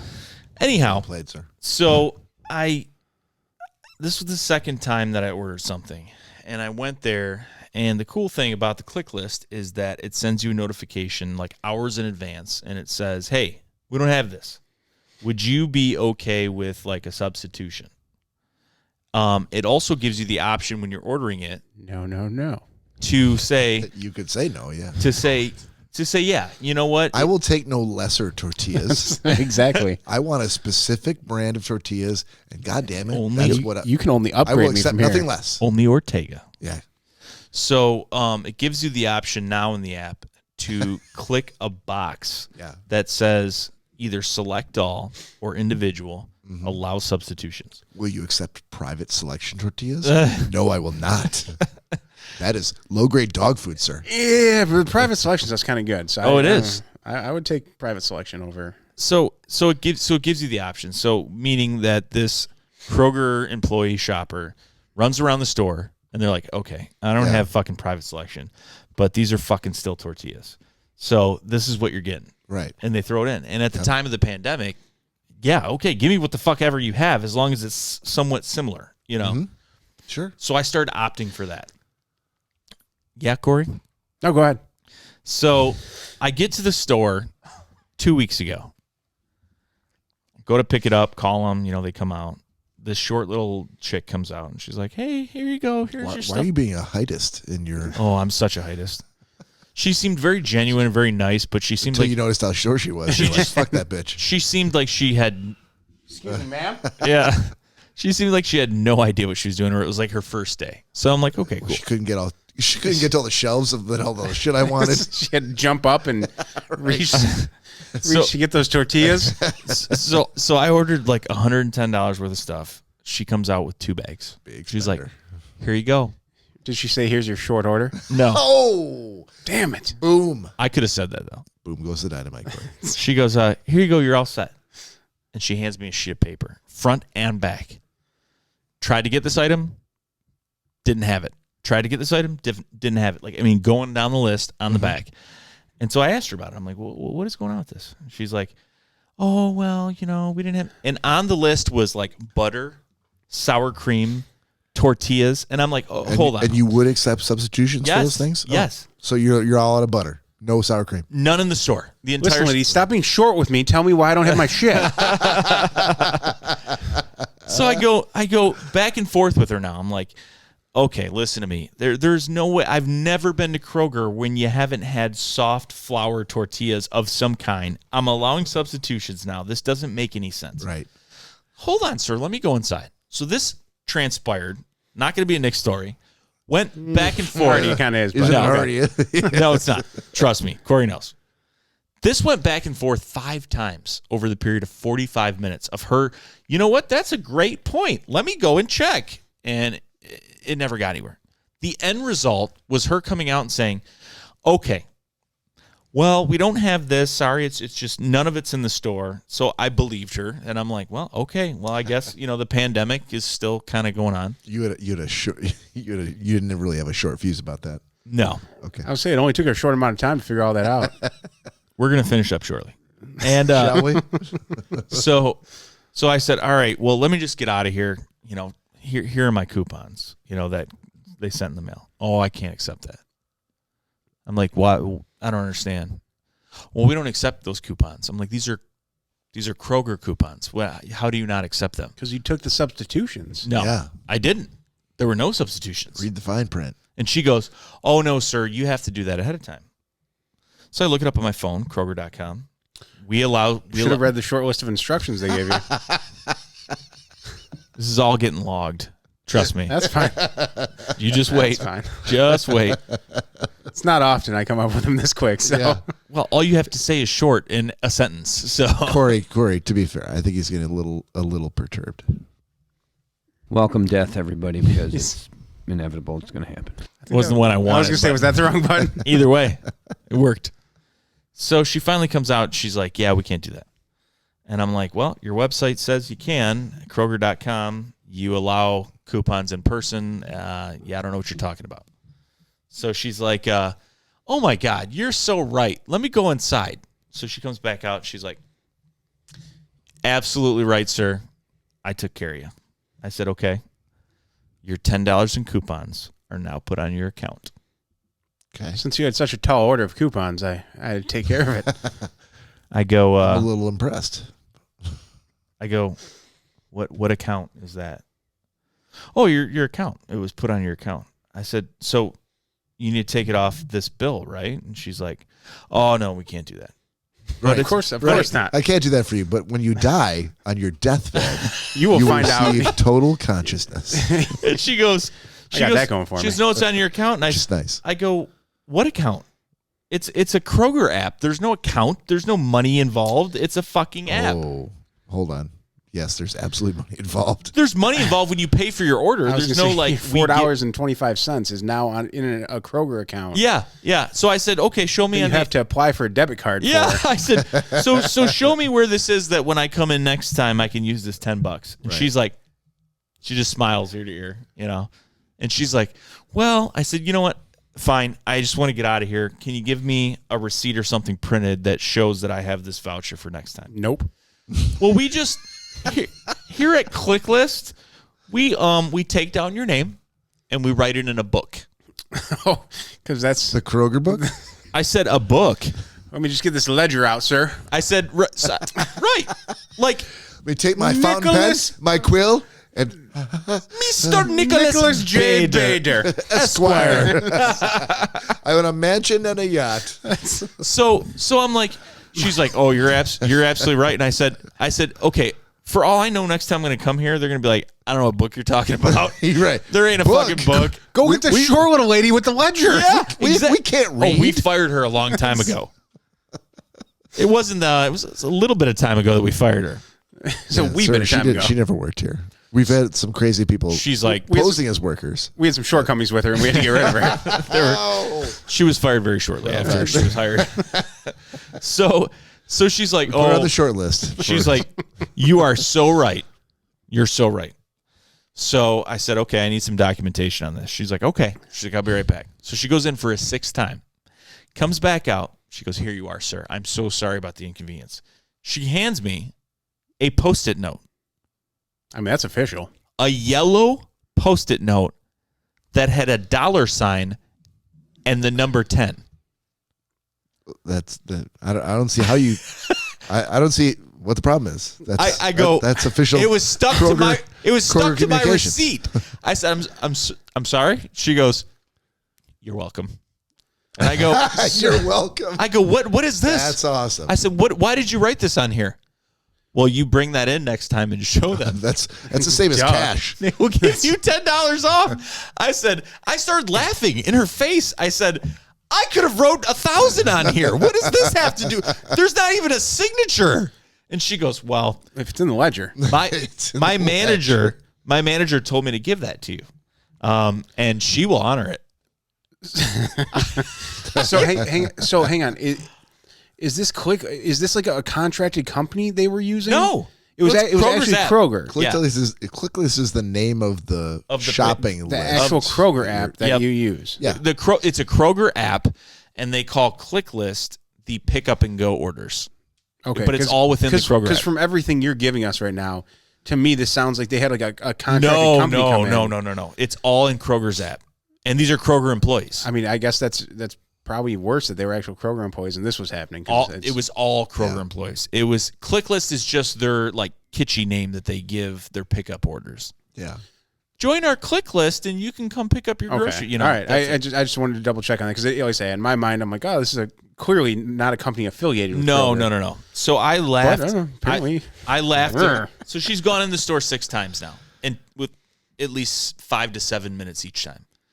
And I'm like, listen, I'm sorry that I'm being so difficult, but you just gave me a Post-it note that says $10. She's like, oh, I totally understand. I said, I'm going to need a manager's name or something, a phone number on here. This doesn't make, because I'm going to come here. Need those official Kroger markings on my Post-it note. What you should have done was just march right into the store, did $10 worth of shopping, and then went to the self-scan and tried scanning that violently. What? Wait, come on. $10. Let's go. The fact of the matter is she couldn't take it off my bill because they didn't have that computer savvy capacity, but they were able to write it on this piece of paper. So I said, okay. So I can come in the store next time, hold up a yellow Post-it note that says 10, and they're going to go, you, sir, clearly are lucky. Hold on. Did you get her name? $10 off the bill. Did you get her name? Not at this point. So if you had her name, I would bring in yellow Post-it notes every time I go to Kroger from now on. Who wouldn't? So I go, she's like, you know what? 100% correct. I feel so bad for you. Let me go back in and rectify this. I'm like, geez, almost take all the groceries back. I'll still pay the money. Just let me fucking leave. This is getting fucking annoying. She comes back out. She's like, here you are, sir. I am so sorry. You're right. You needed some documentation here. Different color Post-it note? Nope. Same. It's crayon written. Same Post-it note. Legal paper. Yeah. Same Post-it note. At the top, it says Tanisha D. There we go. I said, what? Oh, hang on. Tanisha D signed it? Tanisha D. I said, what is this? Nick. She goes, sir, that is the manager. It's basically That's fucking gold. As good as cash. I said, this is your handwriting. You're not Tanisha. She's like, no, I'm Emily. No, I'm Emily. And I'm like, and I laughed. I said, okay. I said, have a nice night. And I left. So a week and a half later. With your groceries. Oh, yeah. Okay, good. With the fourth of the groceries. Forgot the groceries. If we like just exasperately threw them out of the car windows, going like, I'm leaving. 1/4 of the groceries that I ordered. So that sounds exactly like my experience at Kroger. So I left. 1/4 of what I ordered. Week and a half later, went into Kroger. Yep. Now, mind you, Kroger has been advertising for. Got this, motherfuckers. Yeah. Kroger's been advertising for Sobieski, like $7 off any Sobieski product. Basically at 5/5 For the of that listeners, Post-it note. that's for the brand of vodka. Yep. That Fireball Polish people love. for like Says who? Fireball. Says the one Polish guy on our podcast. God damn it. Fireball for also $7 off. That drunks love. And the problem Says is all three of the drunks in this podcast. the problem is anytime you click list, they say we don't have this in stock. So you can't ever get it. Which that to me made sense because it's a great discount, so it's probably gone. You know. You do know that if you put your mask on and go in the store, you could probably get 100% of the groceries that you were shopping for. Oh, I know. But this was like during it, like it was in the thick of it, kind of. I thought you said this was 2 weeks ago. Well, it was. And dude. So anyhow, so like my comparable store was like April 3rd. Yeah, well, that April 3rd there was no pandemic. So yes, there was. So 2 weeks ago I go in there and I'm in the store. 2 weeks ago, I'm about to leave and I go, yesterday. Holy fuck! Where's Tanisha? Yeah. Holy fuck, I have $10 off on a Post-it note. You really don't, though. I know I didn't. No, he totally thinks he does. Yeah, right. So I marched, okay. Yeah. dude, I marched to customer service. Why were we not with him to Please, watch this? dude, This would have been amazing. This is something okay. Yeah, call me next time you go to Kroger. Nick, we have the capability of live streaming from the GoPro, yes. from one of the phones. Or This- recording the conversation on phones and then playing it here. Oh, dude, we could easily make this happen. I'm telling you. So I went to customer service and stood in line Please behind tell me some old man. The first thing you said was, "Where the fuck's Tanisha?" Nope. I walked up and she's like, no. The first thing he said is, "I'm Nick Bader," yeah. and ... That's the first thing he said. Actually, I walked up and I said, You know, I didn't want to come in here, but I have a question to ask you. But I have this coupon of gold. and she's like, what can I do for you? And I said, I have these things I was about to pay for. At the last minute, I remembered that I have a credit. And she's like, okay. Are So you Nick Bader? Yep. So I Sir, we've been waiting on you. yeah, Tanisha's been waiting on Post-it note man. you. Right. So I told her the briefest, not Oh, even, hold on. hold on. That has never happened. No. That has never happened in the history of Not big here. stories with a brief story. No. I tell you guys because I love you long stories. This isn't but- even not a... Okay, go ahead. So I told her the briefest one, and as soon as I got to Post-it note, she started shaking her head no, and she's like, You jackass. and she goes, that doesn't even make any sense. I said, Exactly. yes, it doesn't make any sense. So much to the effect that a black kid that was bagging walked over from bagging, and he goes and starts listening to the conversation. He's looking at me all cockeyed and like furrowing his brow. And he goes, hold on. This man need his $10. I feel the same way for him because this is ridiculous. What? This is crazy. What do you mean a Post-it note? And I was like, thank you. I was going to say, So the musings of a bagger are factoring into they're factoring into you getting your $10. Oh, he came over. He's like, this is ridiculous. And he's talking to the manager, and she's like, People are like, "What? You were just bagging my groceries. Where you go? Stop." Oh, dude. I sense some injustice going on at the customer service desk. yes. I'll be right back. And she's like, back. sir, I'm not saying I don't believe you. I said, listen, Melissa, is it? But you are. I will walk to my truck. Melissa, is it? I will walk to my truck right now. And then I started laughing. I said, and get you the Post-it note that I could have wrote myself. I said, do you need me to Wait, go? hold on. You got in line for customer service Without the Post-it without note? the Post-it note? Because I forgot about it. I was at So Kroger. you're like, fuck it, I'm not going to go back and get it. I'm not carrying this Post-it note from fucking Emily around with me everywhere. I'm going to describe a sketchy coupon type of situation. I was going to say, because Nick, On my description alone, I should be able to get that money. You realize out of all the years that we've dealt with crazy fucking people from off the street, you, for that moment, were that person to Melissa. Oh, I know. Trust me, I know. So when this homeless man is just coming in here. and I had like nine things in my cart that were like $9.50. nothing important at all. I had a $10. He could have literally walked I have out, $10 left him in the middle of off. the aisle, and not worried about a single. He's like, I can still eat tonight. I really looked like I was super poor, and I was like, I want this for free. So Yeah. finally she goes, hold on. I said, listen. I started laughing. I go, apparently there's a book. There's a book, quote unquote, in the back where they wrote my fucking name. Do you know how insane you sound? Oh, I know. I told her. I said I sound like a crazy person. I said, like 9. But let me keep going. She's like 911. yeah. Okay. She goes, Security to the she goes, customer sir. success. She goes, I don't know why, but I believe you. I believe you.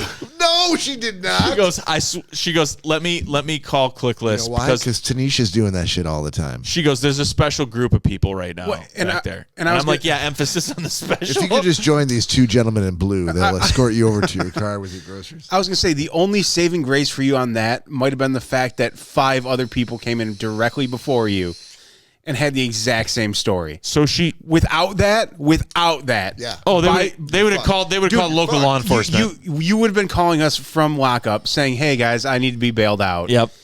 Because I got locked up for trespassing after I refused to leave this Kroger because I had my $10 coupon that was in the car, my $10 Post-it note. Another guy's trying to get free stuff with a Post-it note. The explanation for why he would be locked up it sounds even more insane almost than the story he just told. Right. So she calls, right? Oh, there's more? Yeah, I was going to say. I thought we were at the end of this. There's like a 2-second conversation. This has turned into a Nick's story All right. beyond belief. Gotcha. No, I know. On here it is. So She talked. well, no, in person in with real us it life, is too. yes. Yeah. It's okay.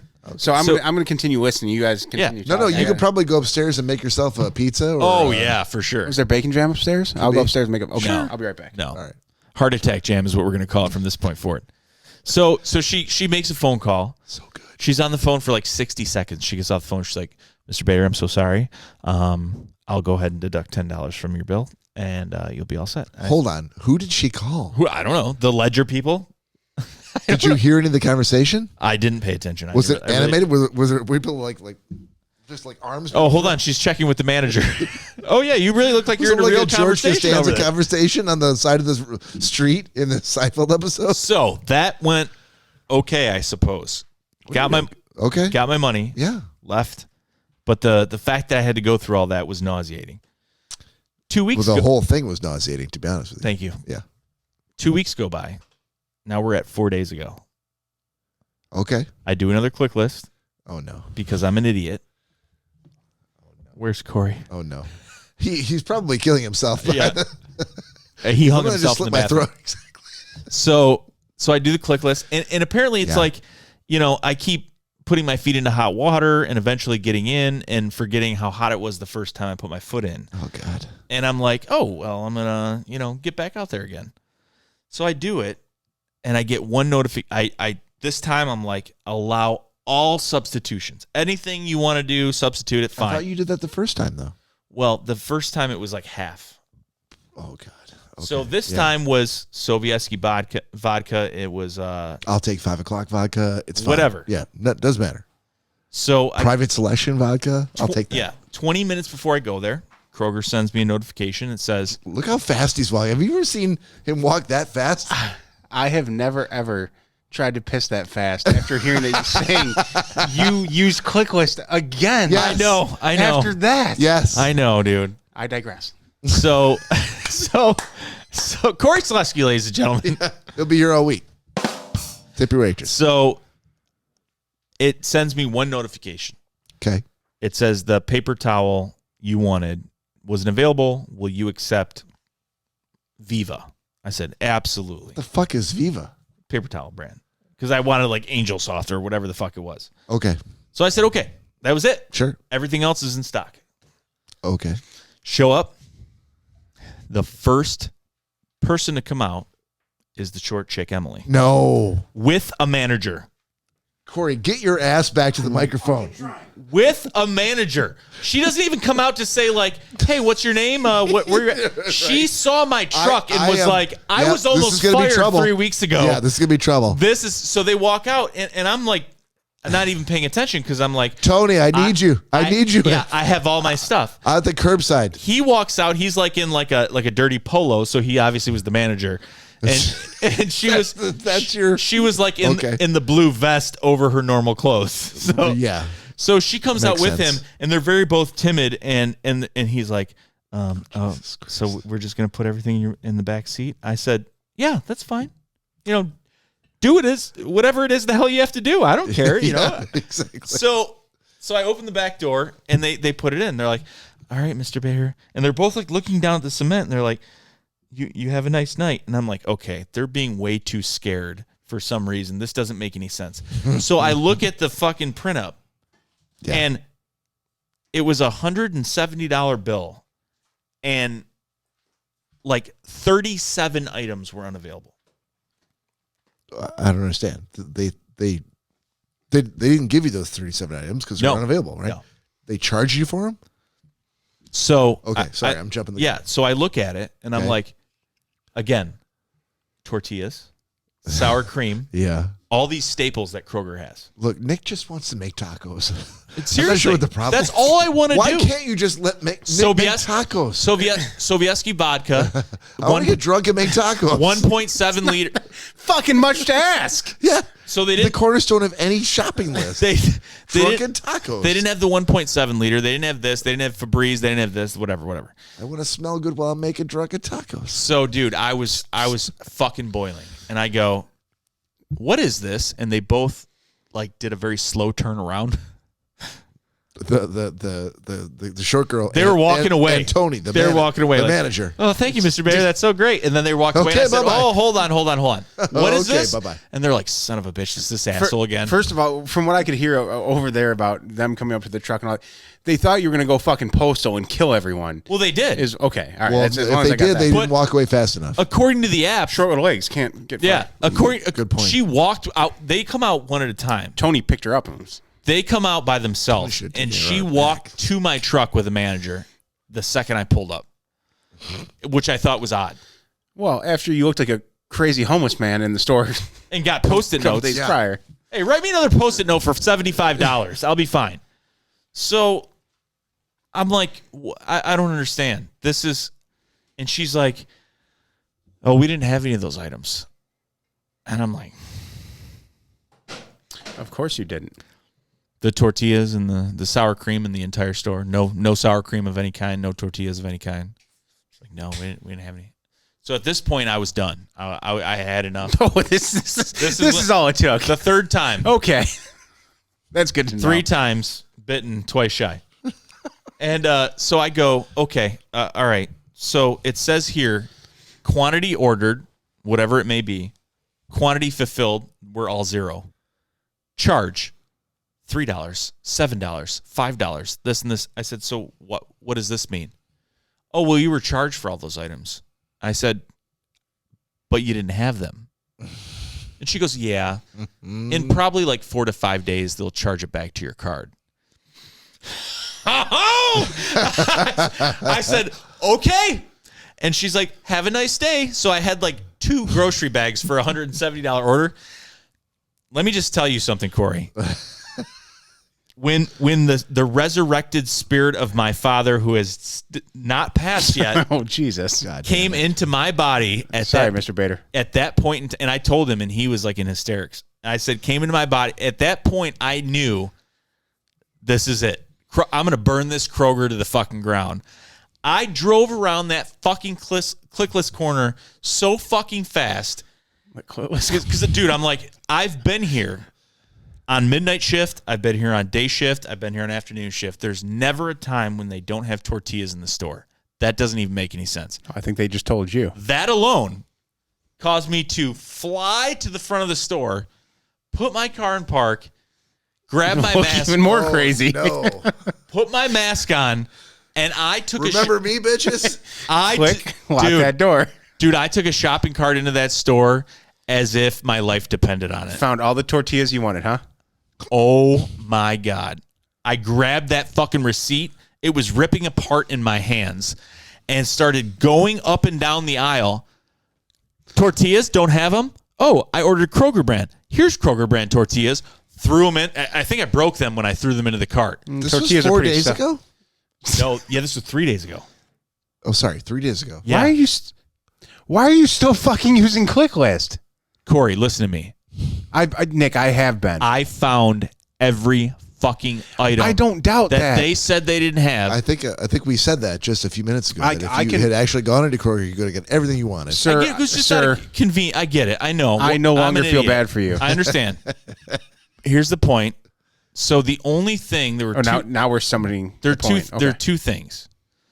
The Febreze, they didn't have it in like the size. Same Febreze, but it was in a different size. Okay. So I put 3 different size Febreze in my bag because I was going nuts. And then I went down To the equal the same size of the one you wanted. Okay. Then I went down to the fucking liquor aisle, and they had fifths. Open bottles of No. fifths and Combining them into Listen, they didn't have 1.7 pour, liters. I'm going to pour this milk out, put the Sobieski right in this fucking gallon. They didn't have 1.7 liters Sobieski, but they had 2/5, and that seems like a fucking substitution to me. So I threw them in the cart. So I came with like 30 items in my cart, and I went up to the fucking customer service, and I'm like, "Listen!" Oh god. And I went a very longer version than what I told you, and she goes, "Wow, That's not even possible. she cut me off. She goes, I wonder why. Mr. Bader, this is what we're gonna do. You're get the fuck out of our store. She goes, We're gonna call the authorities. You psycho. She goes, you're absolutely right. 1 or 2 items that they say that we don't have, and you came in here and found, that could be a stock issue. She goes, you have like 30 items that they said they didn't have that you found, the exact items on like 25 of them. She goes, that's completely unacceptable. And she grabbed a handful of Kroger bags, didn't scan anything, which there were different prices on everything, and just started putting everything in bags. She's like, I'm so sorry about the inconvenience. Just go ahead and leave. You're all set. And I was like, I didn't order 3 Febrezes. I just was showing you the different sizes. So let's take these 2 out because I'm only going to take what I matter. No, what I paid just for. take it and get out of our store. No, Take it and get I'm out like, of our I'm store. not robbing you. This is what I paid for. We want you to rob us because then you'll leave. And she goes, with your ill-gotten booty. Dude, she didn't look at my ID. She looked at nothing. She took all the 5ths in my anything that was in my cart at that point in time. She put in Kroger bags with no questions asked. And she's like, "Have a nice day. I'm so sorry." And I walked out. And then I thought, well, the girl at ClickList already told me that they're going to refund all these things to my card. So basically, they refunded me for everything they couldn't give me. And this woman stole all these items and told me to leave the store. I mean, that's an awesome outcome for you. The only thing I was hoping was that after she bagged all those items, she threw a little stack of Post-its at you. No. Nope. And just went right your own way. No. So Yeah, next time. basically, I think I got refunded like $60 that should be coming back to my card, and about $45 worth of the stuff I actually wanted, she told me to leave the store with. Yeah. My dad's like, as any good customer service person would. Right. They just wanted you out Solve of the there. problem, get you out. Yeah, get you the fuck out Well, of yeah, there. because you're clearly going to start tearing the place up any second. So Yeah. All right. Well, so for the history books, ladies and gentlemen, that was the most Nick-esque story I've ever heard Did you time it? in my entire No. Friendship. No way. dude. No, you've heard longer. That was almost a half hour. Oh, for sure. You are welcome. What else have we talked about since we got back other than the That was it. the finger Oh, yeah. we ninjas? did that for a That while. was it. That was 10 minutes. The rest has I been. needed been a- that We're story. now at probably need an to- hour 50. Unburdened myself. So to segue off that story, me being apparently the non-psycho person of not yelling at the little short people that come out and Oh, I'm so fulfill your orders. have actually gone into the stores to purchase my wares. The person that works on the front lines and thought you didn't have to wear a mask Yes. during the pandemic. Yeah. Oh, okay. Still doing fine. Continue. So Danielle and I were in Target one day, and obviously they were doing the kind of the same thing with the whole pickup orders and all that. Well, you hear the sound going off repetitively every time you're in Target. It sounds like a car honking and like some tires screeching, and you're like, me personally, after like 5 times of hearing it, just drowned it out. Didn't even know what was going on anymore. But we were back in the electronics department looking at something, and all of a sudden this older man that was cashing out in the electronics department hears that sound for the final time and just looks at the guy cashing him out across the counter and loses it and just goes, "What the fuck is that sound I've been hearing the entire time I've been in here?" and then I'm like, "Oh my God." I'm like, "What sound is he talking about?" And then finally we heard it again because it literally was going off over like a second and a half. Uh-huh. And the guy was like, I'm so sorry, sir. That's when a pickup order's ready. That's the sound that plays over our walkies. Screeching tires and crashing. It's like a horn honking and like beep beep and like a car pulling up, and it plays every literally second and a half. But this old guy had enough of it and flipped out on this kid cashing him out. And oh, dude, I fucking lost it because he just, "What the fuck is that sound?" He sounds like a great guy. Well, yeah. so your story kind of, I want to be your dear friend. It kind of reminded me of that. So, but that's my Nick S story. Now we can go on to the shot. That was much 60 shorter. seconds Appreciate for 60 that. minutes. Yeah. Well, cheers. We're going to do I'll give you the world in 60 minutes, Cory. You know what? We're just going to do a shot. Here we go. Here we go. Ooh. All right. I needed it after that story. All right. We got 2 things we got to get to, and I think we can get to them pretty quickly because one of them is Gentleman's Agreement. Nick did not have time, worked hard this week, didn't have time to watch his, so he's going to get a bye this week. And who gave me mine? Hold on. I'll go back to one note.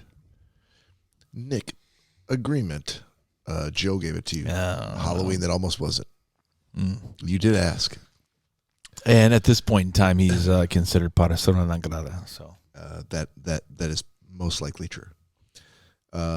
Cory, you want to jump in here with yours? You had The Ritual from Nick. Yeah. So Hold on. Before you start, let me let you collect your thoughts and do a quick recap. So, Gentleman's Agreement, for those of you who are new to the podcast, this is a way that we have glommed onto for the last probably 6 months, in which we get to kind of draw from a hat. We do it using a formula in Excel to randomize and pick a random people of the group, and whoever you pick, you get to give them a recommendation for something they should watch, either whether it's a movie or a TV show, something that if it's a TV show, enough episodes that kind of equals up to like 2 hours of a normal movie length. Something that you think they would enjoy. We try not to do it out of spite. We try to do it just to say like, oh, I think that you'd really like this. So Cory has been given The Ritual by Nick. The Ritual is a movie that is on Netflix, I assume is where you watched it. Correct, yeah. Okay.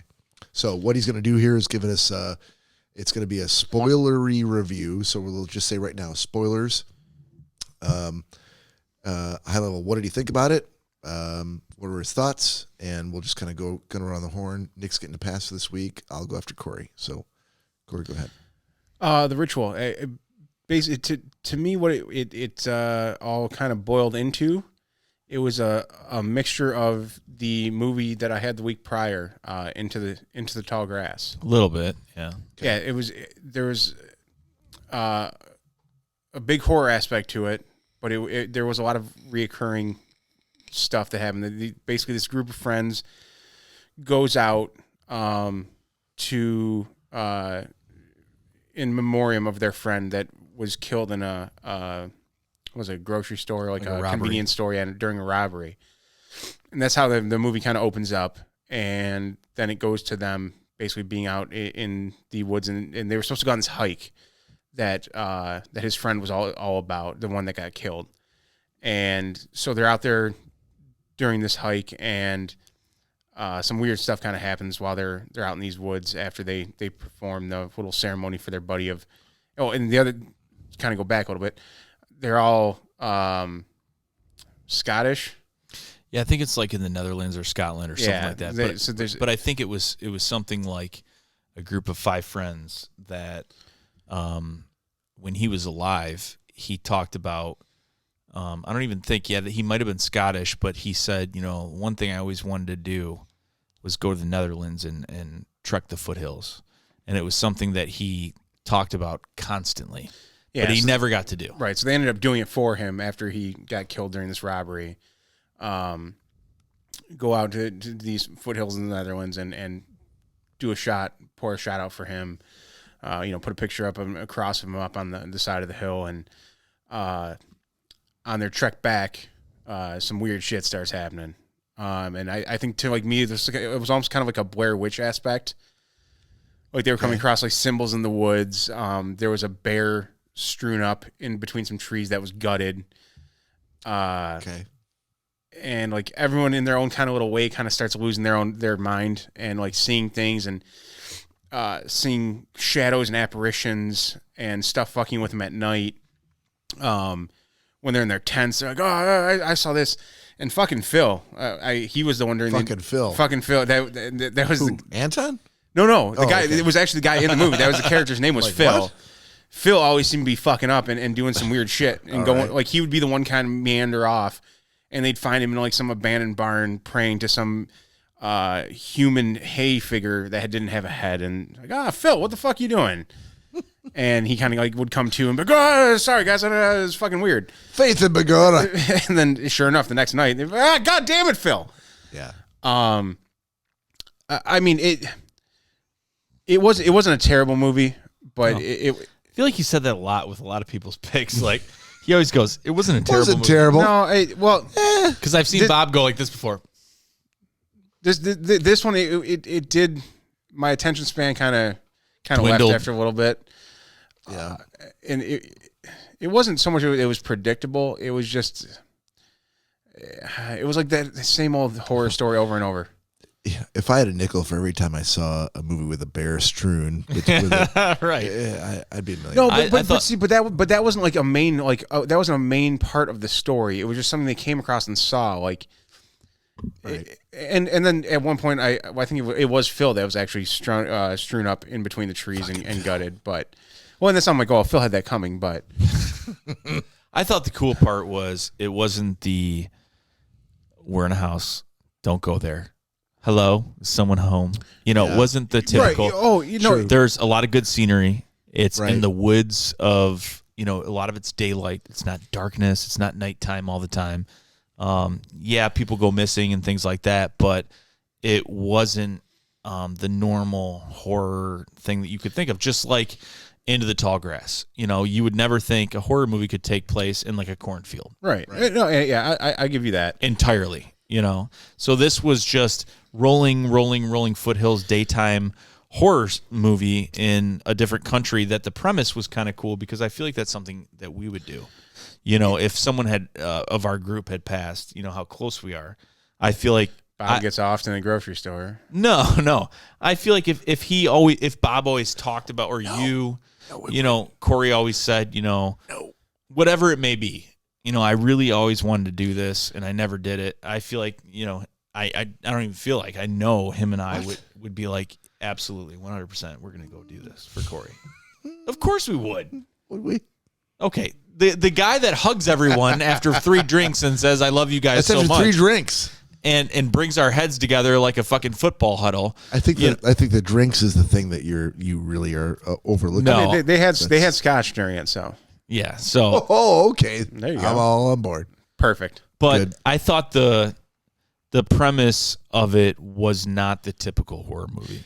No, and as much as it could be predictable, because the basis of a horror movie is predictable because you have things popping out and things like that. True. The scenery wasn't, and the lineup wasn't. I will definitely give you that. And two, like, if anyone is going to go out and they do want to watch it, definitely, yeah, it is definitely a nighttime kind of watch. if you really want to get yourself engaged in it and kind of freaked out and scared by it, I had to watch it during the middle of the day. I had no other choice. It was to get it done for the show. And it doesn't have the same effect. No, it definitely doesn't. Watching it during the day, when true. Light's glaring in and you're kind of like, oh yeah, I'm at home and it's a normal day. So yeah, if you really want to immerse yourself in it, it is definitely one of those movies that you watch at night when all the lights are off and all that. So I will give it to you. Yes, if I had done it in that fashion, it probably would have been a lot different.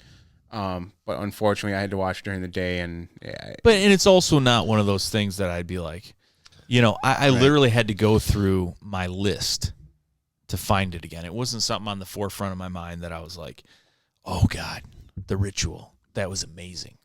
It was just something that kept my interest a little bit.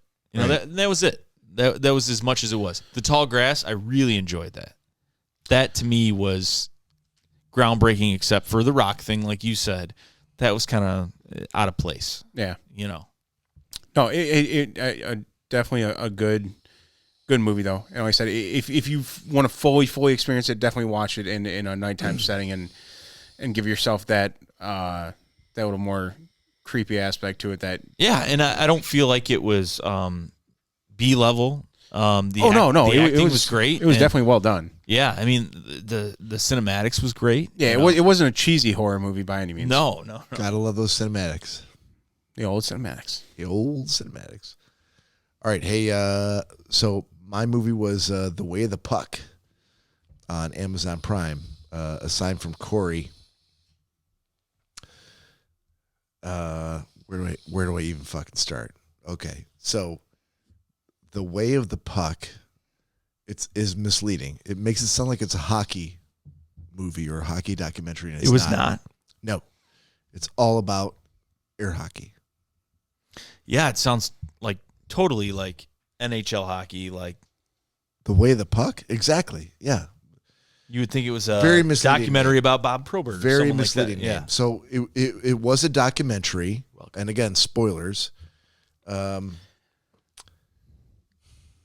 But you could replace air hockey with any minor sport that seems like a bar pastime, and it would be the same exact thing, whether it was foosball, badminton. So do you see why though I gave it to you? Yeah, no, I did.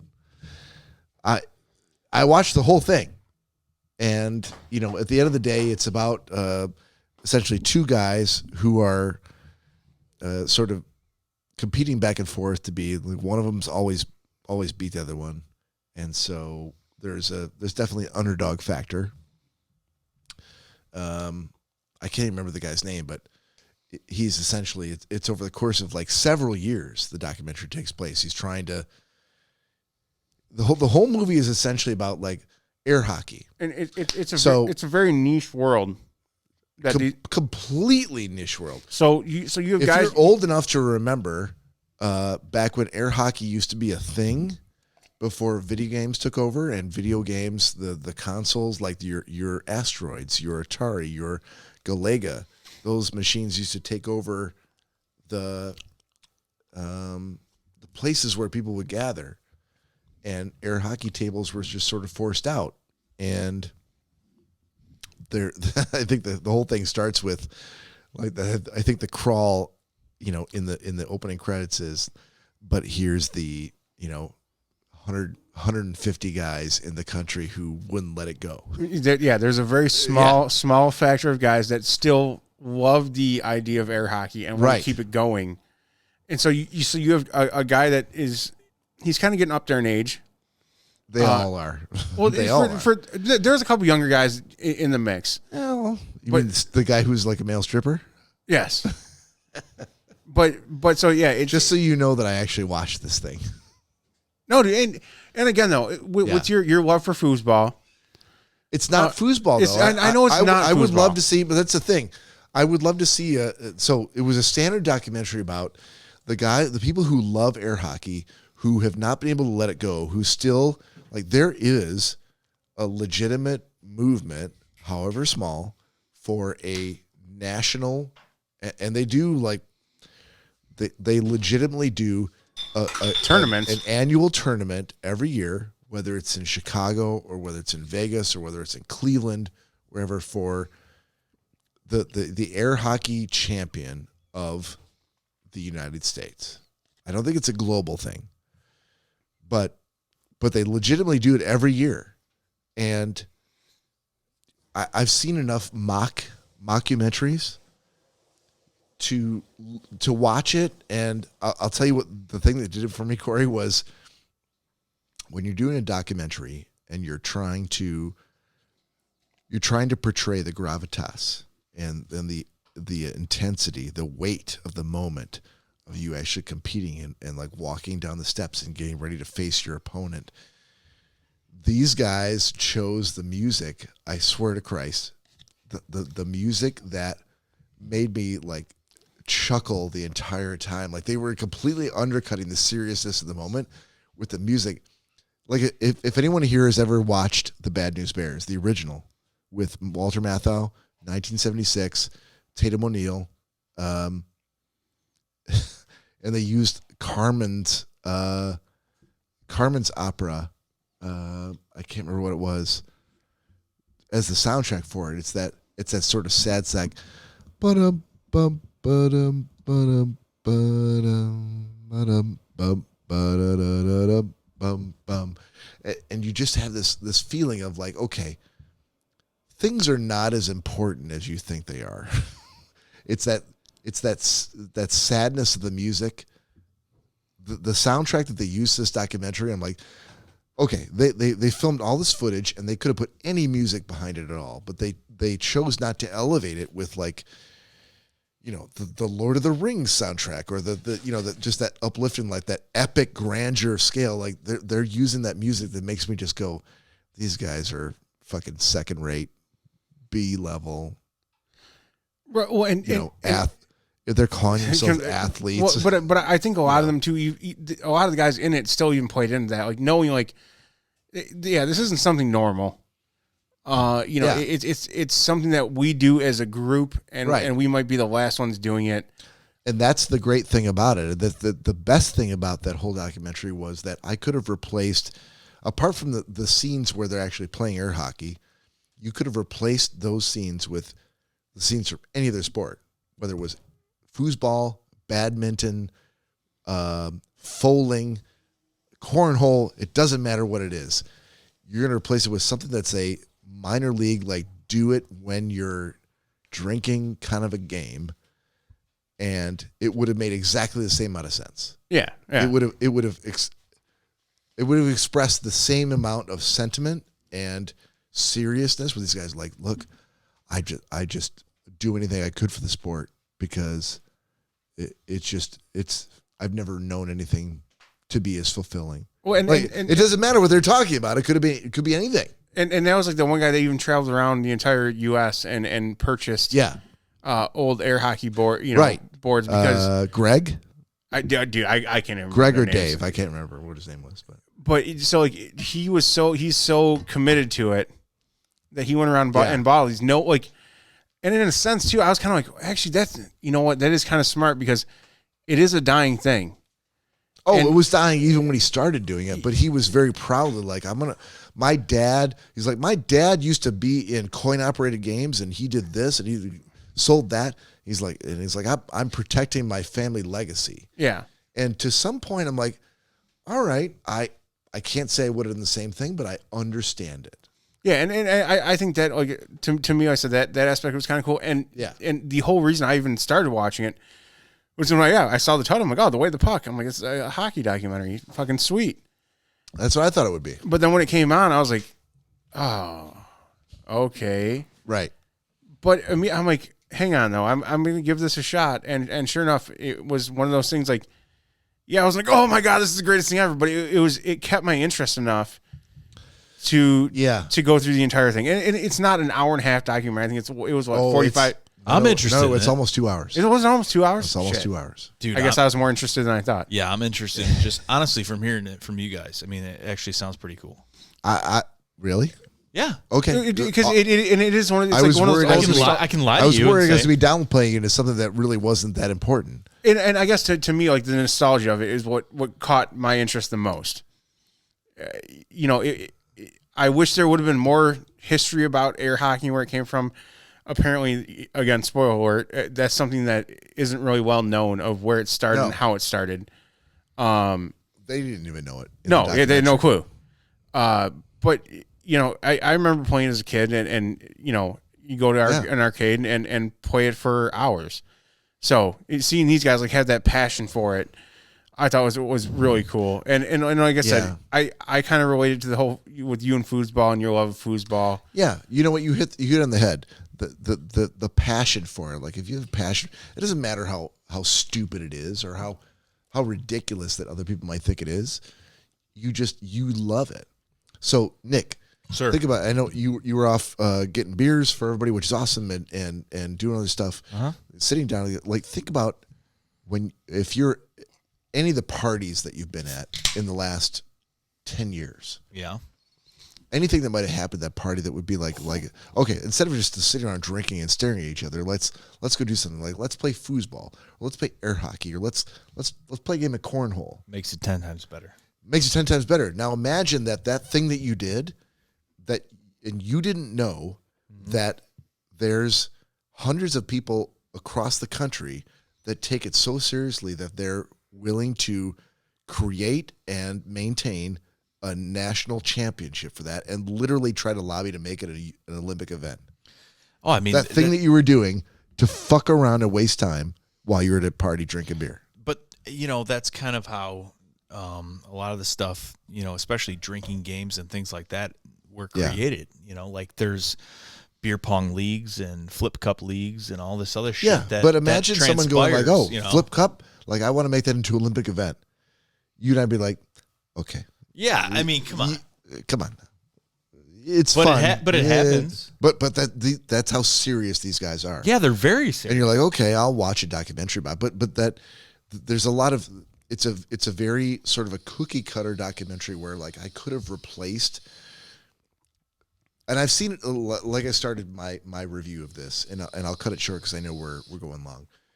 I've seen enough mockumentaries to be able to say what I saw in this documentary. Like at first I thought it was a joke. Right. I thought these guys were I thought it was like a Spinal Tap kind of a thing. Like, it's amazing, this air hockey. It's my life. It defines me. I've not dated a single girl. I've not dated a girl in 45 years because I've devoted the last 45 years of my life to these guys hockey. are old, man. I'm like, no, okay, this is not real.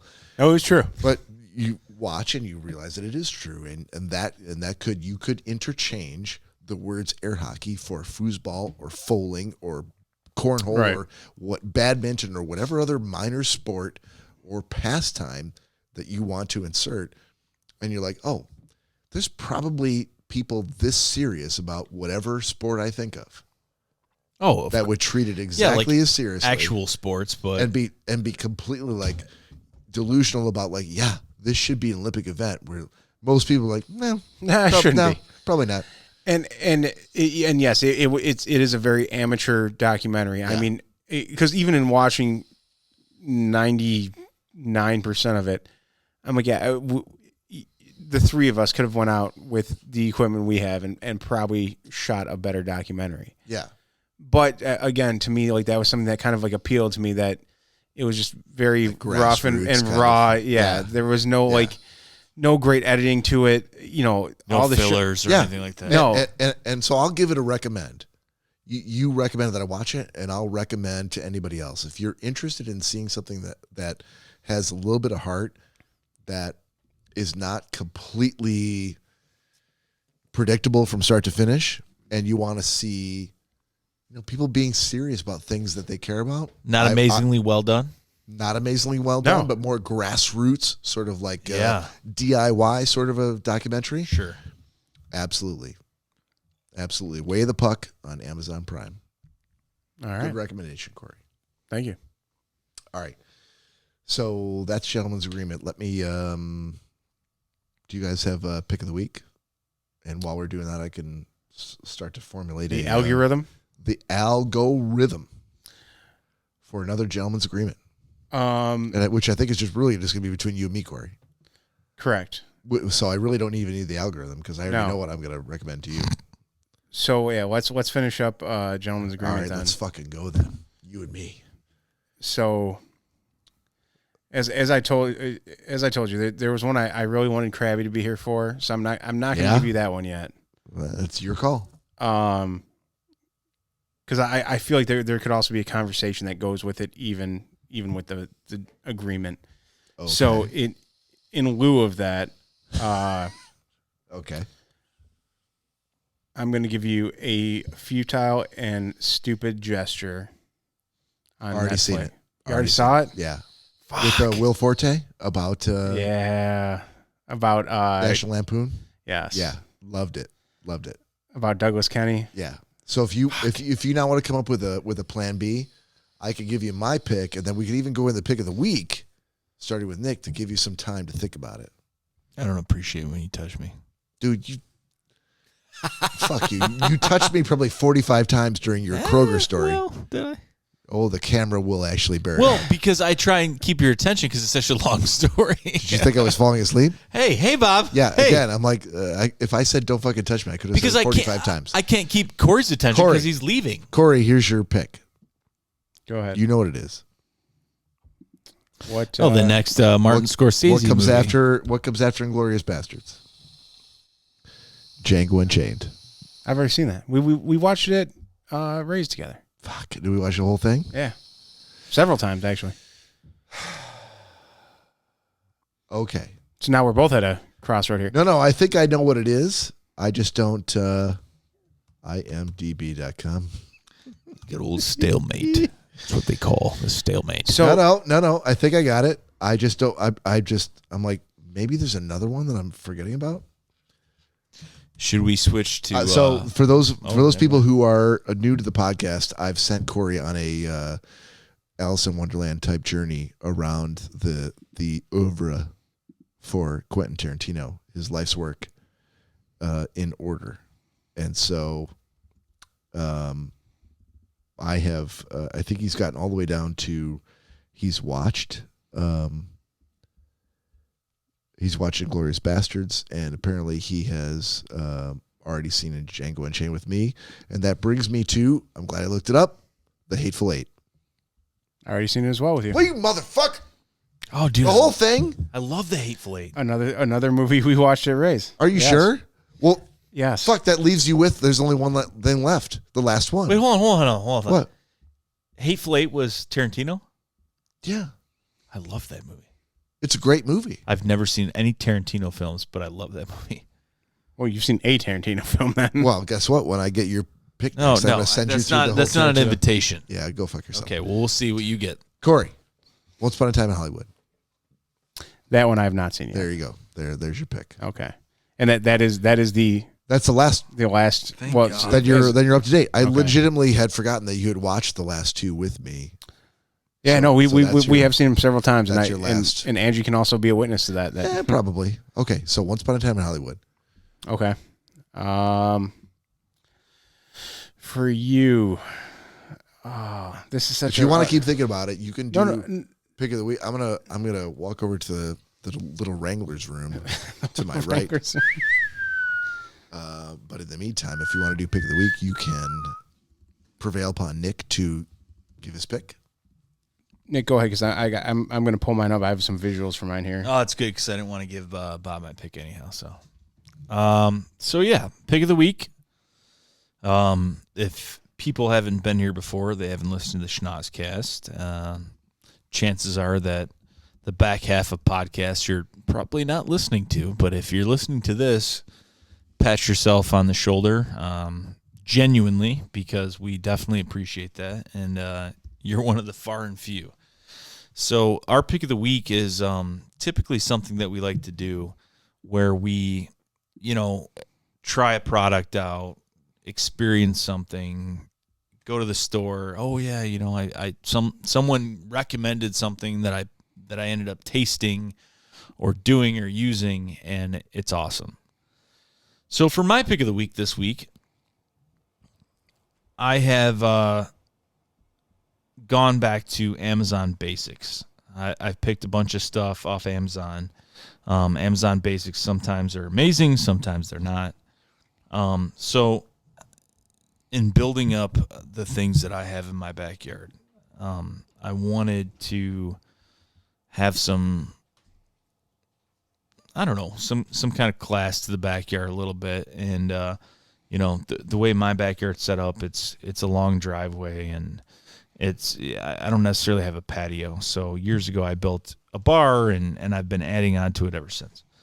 So one thing I wanted was, if I could go outside and, be able to kind of like recline or lay down, and without actually purchasing a 1980s Chase lounge. So What do you got against the 80s? A Chase lounge is kind of weird. So they've had for 15 years now or so, they've had the zero gravity chairs. I know that they were pretty expensive when they first came out. So I started looking them up, and in this process of me looking them up probably lasted, I get a bee in my bonnet about something and I want it, it hasn't been on the podcast. Bee in your bonnet. It hasn't been on the podcast. But I want it, and I want it now, and I know a lot of people are out there and they can empathize with that.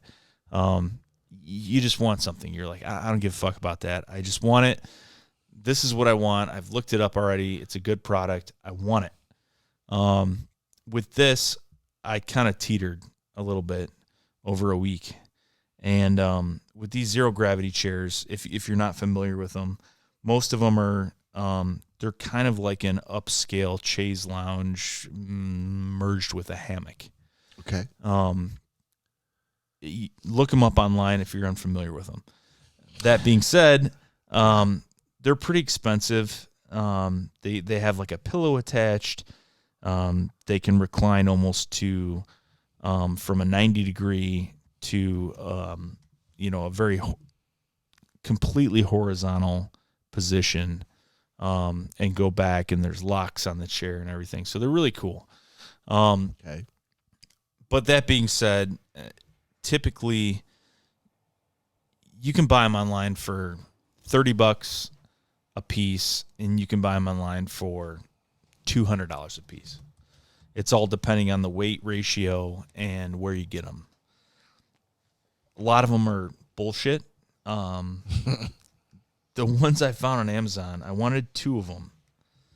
And one of the things you have to think about when you're putting something outside that's going to sit there all the time. Now, I'm not going to pull these chairs inside every fucking time the sun comes out and bring them back out at nighttime or whatever that may be. So that being said, the sun's going to fade whatever you have. So they make, a red, a blue, a black, all these different colors, but you have to imagine that these things are going to completely fade. So the red's going to go to pink, and the blue's going to go to like a baby blue, and it's going to look like shit. So Amazon Basics is the only one I found. Like I said, some of these places, $160 for one chair. Right. And Amazon Basics, I literally found you can get 2 of these zero gravity chairs. They're extremely well made.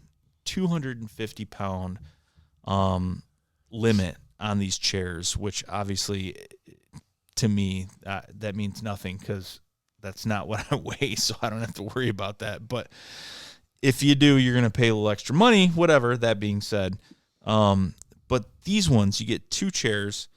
You get like a drink caddy side table that's made of the same material. It's got like the trampoline bands on the side to hold it in place. It's really difficult to describe, but if you look it up, zero gravity chair, you'll be able to find it immediately. They're all over the place. But you get 2 chairs and this side table that holds 2 drinks for $109. Okay. And when some of the chairs go for over $100 themselves, I mean, that's just a steal. It's got over 500 5-star reviews. Okay. I got mine this week. Bob sat in one. Cory sat in them. I have. My buddy Ian has. They're amazingly relaxing. They're awesome. Yeah, I just want to point out we are getting no advertising revenue in any way from this company. We don't have to. I mean, we talk about Costco. We talk about everybody. No, I get it, but the more like you're legitimately like excited and I'm very passionate about it. Right. So the passion, I want to make sure that people understand the passion is real, and it's not because we're getting paid to be passionate about anything. Absolutely. So yeah, I got them this week.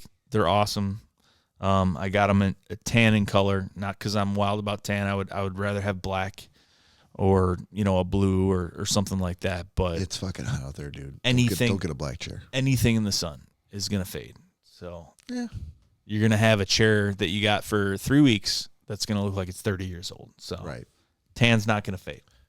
But, yeah, Amazon Basics, zero gravity chair. That's mine. All right, awesome. I'm going to do my pick of the week here in less than 30 seconds. The only thing I can come up with, go out to Amazon and look for the Vivere. That's Vivere.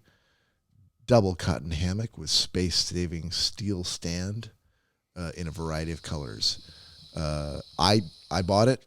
I do not have a ton of trees on my property at all. So I had nothing. I had no trees to string a hammock in between. So I needed something to stand.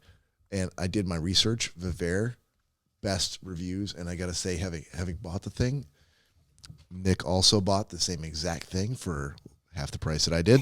Way less. Why did he buy it? Totally fine. Out of spite. And so I'm going to say that's my recommendation. Vivere, Vivere. Double hammock with the stand. Cory? So as I was telling you guys last night, I was... Hold on. You got the pick to do and you got gentleman's agreement to do. Which one are you doing? Oh, it's pick of the week. Sorry. Okay, gotcha. As I was telling you guys last night, I gave my version of a shot at having a green thumb. And everything just shut down on me here. I was going to pull up a picture of it, but... Yeah, even the internet's like, nope, green thumb, Cory? No. So it's a company called Bloomify. And what they do is they send you little already pre-made and like pre-packaged different little plants you can buy. So the one I got was a Venus flytrap. Oh, smart pick.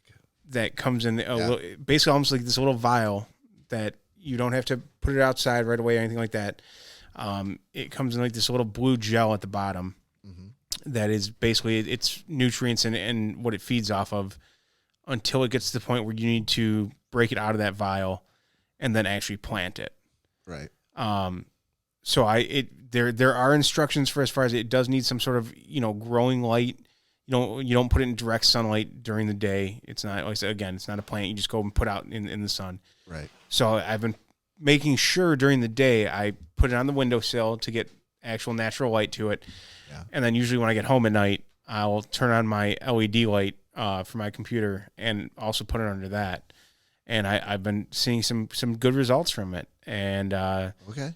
You just wait until it gets to... Is it grown up enough to the point where you can actually try to trap shit in there? Yes, it grows to a full Venus flytrap. But is it there yet, or you got a ways to go? No, it says it takes about 6 months from the vial it comes in, to get to the point where you break it out of the vial and actually plant it. Gotcha. But even at that 6 month point, you will actually see the actual flower itself and the flytrap itself. Okay. And they have a ton of other shit on there as far as plants and stuff that you can grow from that kind of that beginning stage of it comes with everything it needs to survive with just a minimal amount of sunlight. Okay. So yeah, I've been keeping track of that and making sure, like I said, put it in the sunlight on the windowsill, put it under the LED light at night, and right.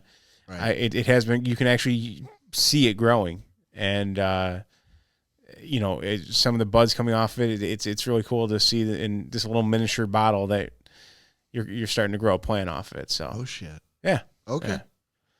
So that's my pick of the week. Strong. Gentleman's agreement. So Bob, okay, I got to hold off on the one-tailed crabbies here. That's fine.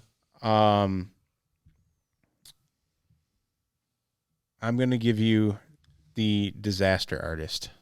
Oh, Oh, okay. That's cool. That's cool. I have watched it myself already. Well, I figured you had. There's no other way. There's no other reason for you to recommend it to me. True. Yeah, that's your pick for Gentleman's Agreement.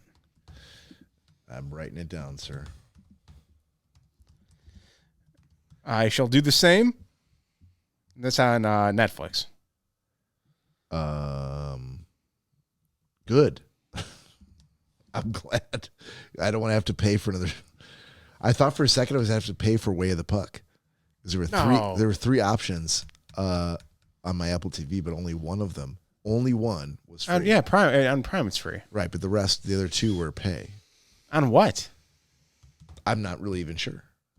Just in case anyone, if you're actually going to watch Way of the Puck, don't pay for it. You go to Amazon Prime. Yeah, that's the worst thing you could do. Yeah, it's a great documentary to fill some time, but it's not worth paying for. All right, so for episode 80 of the Schnozzcast, let's wrap it up. Please, if you like what you heard or want to hear more, if this is your first episode listening to us, then please go on to iTunes, Mixcloud, Spotify, Stitcher, Google Play Music. Did I forget anything? No, any platform. Podcasting platform of choice. And if you want to join our social media or find us on social media, where would you find our Facebook, Bob? Oh, God. So I don't have it pulled up in front of me. So let's just say YouTube at, what's the address, Cory? If you want to find us on YouTube, it'd be at Schnozzcast Podcast. That's SCHNOOZZ